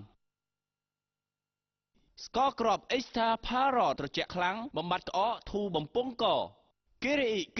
ហ្វូមលាងដៃបញ្ឈប់រោគរាតត្បាតដោយដៃរបស់អ្នកផលិតកម្ម Rock Juniorអាកាសចរថៃ Air Asia នរណាក៏អាចហោះហើរបាន BKA Modeling and Casting ផ្សារទំនើប Paragon iFriend Entertainment ហាងលក់សម្លៀកពាក់ Mark Pen Shop មជ្ឈមណ្ឌលតន្ត្រី Madison Superfit Fitness and Health Club សូមស្វាគមន៍មកកាន់វគ្គចុងក្រោយនៅក្នុងកម្មវិធីប្រកួតតារាចម្រៀង The Star Cambodia វគ្គផ្ដាច់ព្រាត់ចាអរគុណឆ្លៀតនៅក្នុងឱកាសនេះផងដែរនាងខ្ញុំក៏សូមជម្រាបជូនដំណឹងល្អពីจากក្រុមហ៊ុន BKA Entertainment ចាគឺកម្មវិធីប្រកួត Fresh Girl and Boy ចំនួនទីចា15នឹងចាប់ផ្ដើមនៅក្នុងពេលឆាប់នេះហើយចាគឺនៅក្នុងខែមករាឆ្នាំ2016ខាងមុខនេះដូច្នេះចាសូមអញ្ជើញចាបងប្អូនយុវជនក៏ដូចជាយុវតីខ្មែរដែលមានរូបសម្រស់ស្រស់ស្អាតចាសូមអញ្ជើញចូលរួមដាក់ពាក្យប្រកួតចារួចចាសូមតាមដានព័ត៌មានចាផ្សេងៗតាមរយៈស្ថានីយទូរទស្សន៍ My TV ឬចាតាមរយៈ Facebook/Freshy Cambodia បាទដូច្នេះហើយសូមបាទមិត្តយុវវ័យដែលមានរូបសម្រស់បាទស្រស់សង្ហានិងស្រស់សោភាទាំងអស់គ្នាបាទចូលរួមនៅក្នុងកម្មវិធីដ៏ស្អាតស្អំមួយនេះដើម្បីបញ្ជាឲ្យប្រជាពលរដ្ឋខ្មែររបស់យើងជាពិសេសមិត្តយុវវ័យដែលជាទំពាំងស្នងរស័យរបស់យើងងាកមករកសិល្បៈជាជាងប្រព្រឹត្តនៅអំពើពីលីអាវ៉ាសែមួយចំនួនដែលសង្គមជាតិរបស់យើងកំពុងតែស្អប់ខ្ពើមហើយអ្វីដែលឃើញថាកំពុងតែផ្ទុះក្រោកមែនទែនគឺតាក់ទងជាមួយនឹងបញ្ហាគ្រឿងញៀនដូច្នេះសូមមិត្តយុវវ័យទាំងអស់គ្នាងាកឲ្យឆ្ងាយពីគ្រឿងញៀនចូលរួមនៅក្នុងសង្គមសិល្បៈកម្ពុជារបស់យើងដើម្បីលើកស្ទួយឲ្យមានការរីកចម្រើនទៅមុខជាដរាបតទៅបាទអរគុណច្រើនប្រិយមិត្តទូរទស្សនិកជនជាទីមេត្រីនៅក្នុងការបង្ហាញនៅសមត្ថភាពក៏ដូចជាវគ្គផ្ដាច់ព្រាត់នៅក្នុងកម្មវិធីប្រកួតតារាចម្រៀង The Star Cambodia មានការអញ្ជើញចូលរួមបកស្រាយបទចម្រៀងមួយបទដែលជាចំណងដៃក៏ដូចជាបាទជាកិត្តិយសមែនទែននៅក្នុងកម្មវិធីប្រកួតរបស់យើងដោយតារាចម្រៀងរូបនេះបាទមានឈ្មោះបោះសម្លេងជាច្រើនឆ្នាំរួចមកហើយបាទតាមដែលខ្ញុំដឹងគឺការដែលគាត់ ច្រៀងចូលច្រៀងស៊ុបតែម្ដងគឺរយៈពេល52ឆ្នាំ ចានេះ ដូ ខ្ញុំ ច្នេះហើយ ត ជឿជាក់ថាបងប្អូនទាំងអស់គ្នាក៏ឆ្ងល់ជុំណាគេច្រៀងបានយូរហើយមានការគ្រប់គ្រងរហូតបាទបទចម្រៀងរបស់គាត់មកដល់សប្តាហ៍នេះក៏នៅតែមានការគ្រប់គ្រងពីសំណាក់ប្រិយមិត្តទូរទស្សនិកជនអរគុណច្រើនដើម្បីកុំឲ្យខាតពេលវេលាយូរសូមជួបជាមួយនឹងតារាកិត្តិយសរបស់យើងដូចតទៅបាទអរគុណ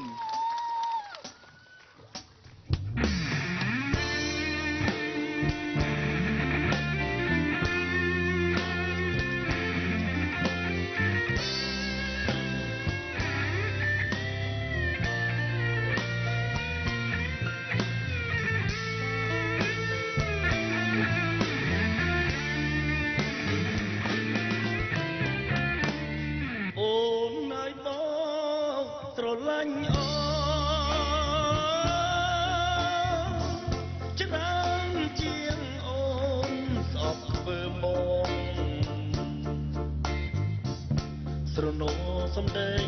ស្ដីធ្លាប់សាសងថាមិនប្រោស្រឡាញ់បងឲ្យបងចង់តែស្រឡាញ់ស្រីបងកំប្រឹងស្រឡាញ់អូតន់តែអូនមិនប្រណី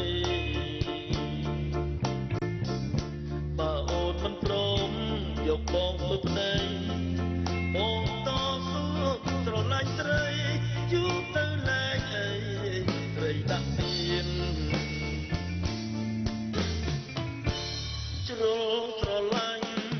មុននឹងហើយអូណាឲ្យបងភ្លេចមិនបងស្រឡាញ់តែក៏យ៉ាងលិចមិនបានទេណាបងឲ្យបងសុំស្រឡាញ់បងអូនអើយបងដាច់ខ្យល់អីលើអេអុញអីទៀតអាណិតបងទៅបងរងកម្មយូរហើយបើស្រឡាញ់បងទៅណាអូនណា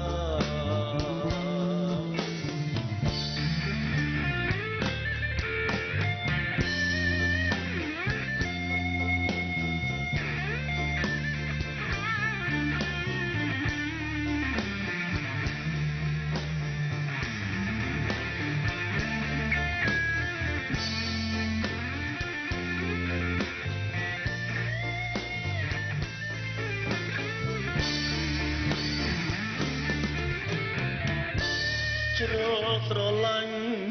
ប៉ុណ្ណឹងហើយអូណាឲ្យបងភ្លេចមិនបងស្រឡាញ់តែក៏យ៉ាងភ្លេចមិនបានទេណាបងឲ្យបងសុំស្រឡាញ់បងអូនអើយបងដាច់ចលអីលើ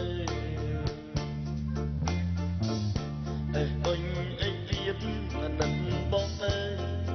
បងរងកម្មយូរហើយបើស្រឡាញ់បងទៅណា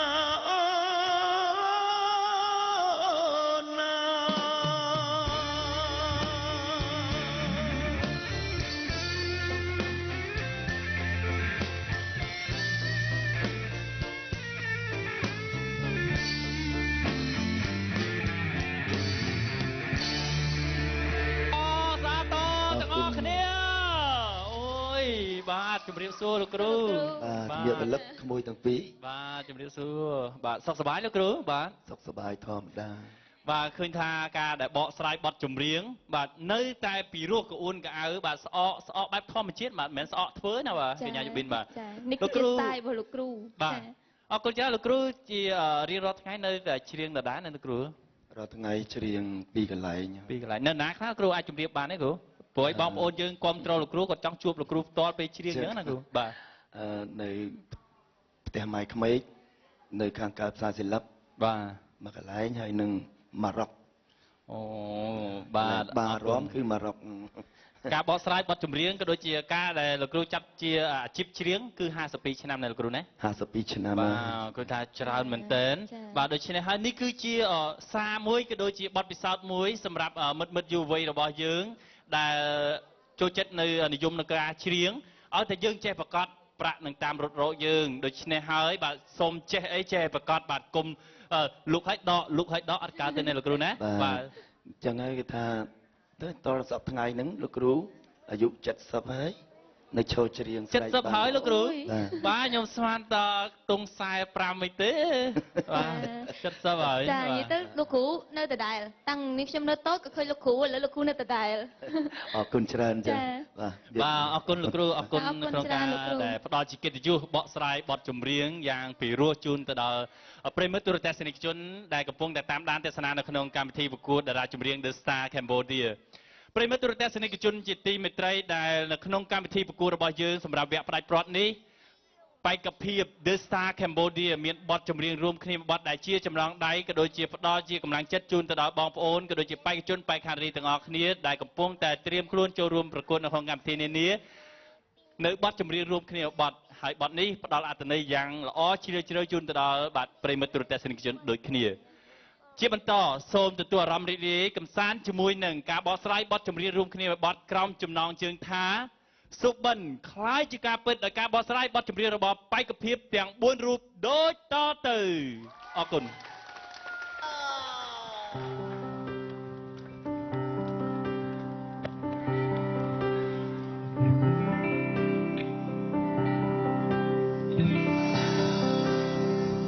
ស្រមៃចង់ខ្លាយជាតារាវាលើវាហាធំធេអូហេអូ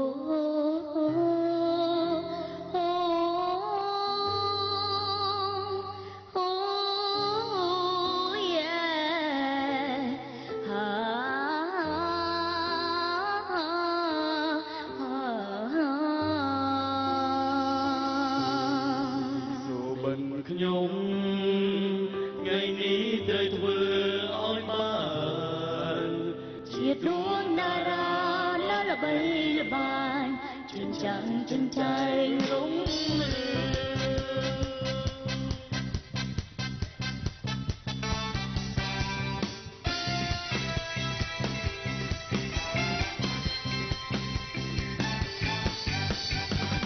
រឿងជាជើងណា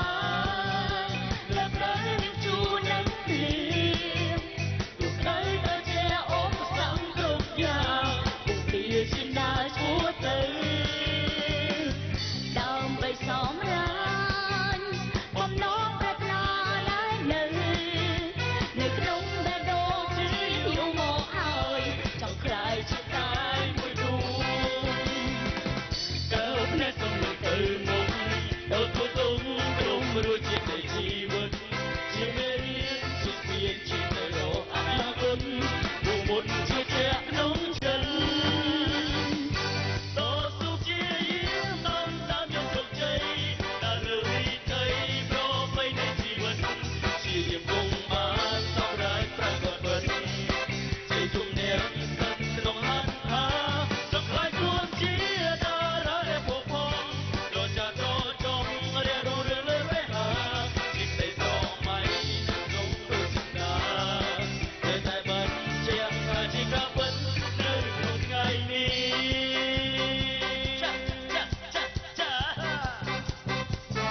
ម្ដងទៀតអូបាទសូមមកខាងក្រោយតិចមកបាទអរគុណច្រើនបាទប្រិមិត្តទូរទស្សនិកជនជាទីមេត្រីបានទស្សនារំហើលជាមួយនឹងការបកស្រាយបទចម្រៀងរួមគ្នារបស់បេក្ខភាព The Star Cambodia សូមការផ្ដល់ជាកម្លាំងចិត្តសាជាថ្មីម្ដងទៀតអរគុណច្រើនបាទប្រិមិត្តទូរទស្សនិកជនជាទីមេត្រីដើម្បីឆ្លើយតបជាមួយនឹងការគ្រប់គ្រងរបស់ប្រិមិត្តទូរទស្សនិកជនបាទជាបន្តទៀតសូមចំណាប់អារម្មណ៍ខ្លីៗរបស់បាទ The Star ទាំង4រូបបាទជាដំបូងបាទសូមការសារខ្លីៗបាទជាដំបូងសូមបាទហើយចន្ទថាបាទសូមអញ្ជើញបាទសូមជម្រាបសួរបាទខ្ញុំបាទហើយចន្ទថាថ្ងៃនេះពិតជាមានអារម្មណ៍រីករាយនិងសប្បាយចិត្តយ៉ាងក្រៃលែងដែលខ្ញុំបាទមានឱកាសឈានជើងមកដល់វគ្គផ្ដាច់ព្រាត់នៅក្នុងកម្មវិធី The Star Cambodia នេះផងដែរបាទហើយអ្វីដែលខ្ញុំចង់និយាយបំផុតនោះគឺថ្ងៃនេះខ្ញុំបានពេញបំណងម៉ាក់របស់ខ្ញុំគាត់ចង់ឃើញខ្ញុំនៅក្នុងទូរទស្សន៍អីចឹងណាតែគាត់ហ៊ាននិយាយប្រាប់ត្រង់ទេតែគាត់តែនិយាយមួយកូនគេថាកូនគេបានចូលទូរទស្សន៍ចង់ឃើញកូនខ្លួនឯងដែរចឹងហើយក៏សូមអរគុណដល់បងប្អូនទាំងគ្នាដែលបានចូលរួមធ្វើការផ្ញើសារគ្រប់គ្រងខ្ញុំបាទមកដល់ឈានដល់វគ្គនេះបាទសូមអរគុណបាទអរគុណបាទជាបន្តបាទសូមអញ្ជើញបាទឋាន័នបាទជម្រាបសួរពុកម៉ែបងប្អូនខ្ញុំបាទវងឋាន័នពិតជាមានអារម្មណ៍សប្បាយរីករាយខ្លាំងណាស់ហើយក៏ខ្ញុំសូមអរគុណដល់ពុកម៉ែបងប្អូននៅទីនេះផ្ទាល់ក៏ដូចជានៅតាមគេហដ្ឋានដែលជួយវោតឲ្យខ្ញុំដូច្នេះសូមអរគុណបាទអរគុណបាទដានីតបាទសូមអញ្ជើញបាទជំរាបសួរនាងខ្ញុំឈ្មោះញ៉ដានីតថ្ងៃនេះខ្ញុំមានអារម្មណ៍ថាសប្បាយនិងរំភើបខ្លាំងមែនតើដែលខ្ញុំបានមកដល់វគ្គផ្ដាច់ព្រាត់នេះហើយក៏សូមអរគុណដល់ការវោតនិងការគ្រប់គ្រងពីខ្ញុំតាំងពីដើមរហូតមកដល់វគ្គនេះហើយក៏អរគុណដល់ម៉ាក់ប៉ារបស់ខ្ញុំហើយនិងអ៊ំមីងពូរបស់ខ្ញុំដែលគាត់ខំមកមើលខ្ញុំរាល់សប្តាហ៍បាទអរគុណបាទដានីតបាទអរគុណបាទរ៉ូស៊ីបាទសូមអញ្ជើញបាទជាចុងក្រោយខ្ញុំបាទក៏សូមគោរពអរគុណដល់ទស្សនិកជនទាំងអស់ដែលតែងតែគ្រប់គ្រងខ្ញុំបាទជាពិសេសអរគុណដល់គណៈកម្មការទាំង3និងលោកគ្រូហួរឡាវីជាពិសេសដែលបានបង្ហាញរៀនដល់រូបខ្ញុំបាទហើយក៏សូមជាឱកាសនេះអរគុណដល់លោកពុកអ្នកម៉ែដែលផ្ដល់កម្លាំងចិត្តដល់រូបខ្ញុំបាទថ្ងៃនេះខ្ញុំបានបង្ហាញសមត្ថភាពនៅលើទូរទស្សន៍ជូនគាត់ហើយបាទដោយបំណងដែលគាត់ចង់បានអរគុណបាទអរគុណច្រើនប្រិមិត្តទូរទស្សនិកជនជាទីមេត្រីនេះគឺជាចំណាប់អារម្មណ៍ខ្លីៗរបស់បេក្ខភាពទាំង4រូបប្រិមិត្តទូរទស្សនិកជនជាទីមេត្រីដែលឈរលើការផ្ញើសារគ្រប់គ្រងពីសំណាក់ប្រិមិត្តទូរទស្សនិកជនខ្ញុំបាទសូមអនុញ្ញាតប្រកាសនៅបេក្ខភាពដំណាក់កាលទី1ដែលទទួលបាននៅការវោតគ្រប់គ្រងច្រើនពីសំណាក់ប្រិមិត្តទូរទស្សនិកជនអបអរសាទរដល់បេក្ខភាព The Star Cambodia ពាក់ស្លាលេខ7ជាបន្តអបអរសាទរដល់បេក្ខភាព The Star Cambodia ពាក់ស្លាលេខ5និងជាចុងក្រោយអបអរសាទរដល់បេក្ខភាព The Star Cambodia ពាក់ស្លាលេខ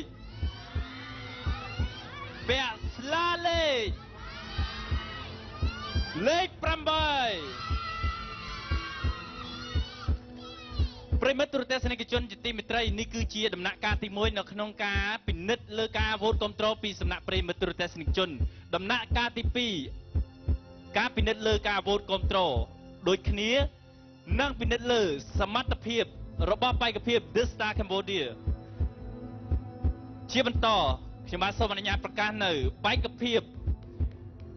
អបអរសាទរដល់បេក្ខភាព The Star Cambodia ពាក់ស្លាលេខ5និងអបអរសាទរដល់បេក្ខភាព The Star Cambodia ពាក់ស្លាលេខ8ប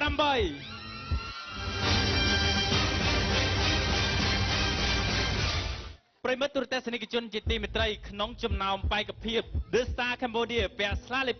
5និងបេក្ខភាព The Star Cambodia ពាក់ស្លាលេខ8មានមួយរូបដែលជាម្ចាស់ជ័យលាភីនៅក្នុងកម្មវិធីប្រកួតតារាចម្រៀង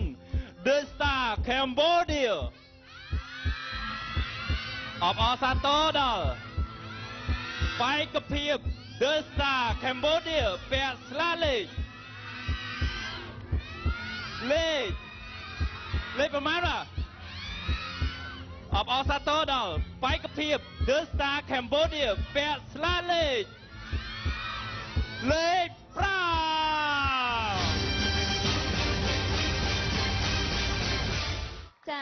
នាងខ្ញុំក៏សូមគោរពអញ្ជើញចាលោកគ្រូហ៊ូឡាវីដែលជាគណៈកម្មការនៅក្នុងកម្មវិធី The Star Cambodia និងជាគ្រូបង្ហាត់ដល់ The Star Cambodia ឡើងមកផ្ដល់ចាជាពានរង្វាន់ជូនទៅដល់ចាបេក្ខភាព CLP The Star Cambodia សម្រាប់ចាសន្ទុកគឺឆ្នាំទី1នេះផងដែរ បាទអរគុណច្រើនបាទសូមលោកគណៈកម្មការទាំង3រូបបាទសូមប្រគល់នៅជ័យលេភីបាទចំណាត់ថ្នាក់លេខ1ជូនទៅដល់ញ៉ដានី អរគុណច្រើនប្រិមិត្តទូរទស្សនិកជនជាទីមេត្រីអរគុណចំពោះការតាមដានទស្សនារបស់បងប្អូនប្រិមិត្តទូរទស្សនិកជនក៏សូមថ្លែងអំណរគុណដល់លោកគណៈកម្មការទាំង3រូបក៏ដូចជាលោកគណៈកម្មការកិត្តិយសដែលតែងតែផ្ដល់ជាកម្លាំងចិត្តក៏ដូចជាកិត្តិយសចូលរួមដល់ក្នុងកម្មវិធីប្រកួតជាចុងក្រោយនេះបេក្ខភាព The Star Cambodia ញ៉ដានីតមានបទចម្រៀងមួយបទជួនជាចំណងដៃដល់ប្រិមិត្តទូរទស្សនិកជនអរគុណចំពោះការតាមដានទស្សនារបស់ប្រិមិត្តទូរទស្សនិកជនតាំងពីដើមរៀងមកបន្តការគ្រប់គ្រងជូនទៅដល់បេក្ខភាព The Star Cambodia នៅក្នុងកម្មវិធីប្រកួតរបស់យើងទាំងមូលផងដែរអរគុណសម្រាប់ពេលនេះកម្មវិធីដល់ពេលវេលាដែលត្រូវគោរពលាផងដែររាត្រីសួស្តីប្រជាជនកម្ពុជា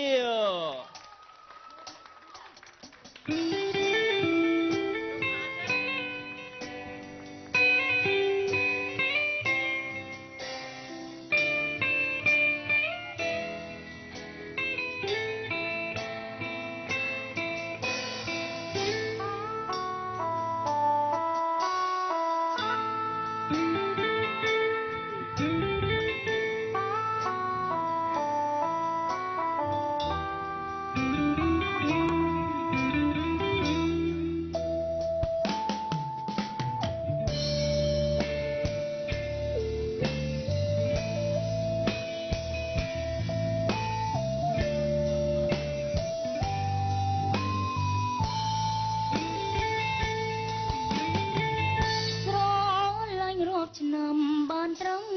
សងសា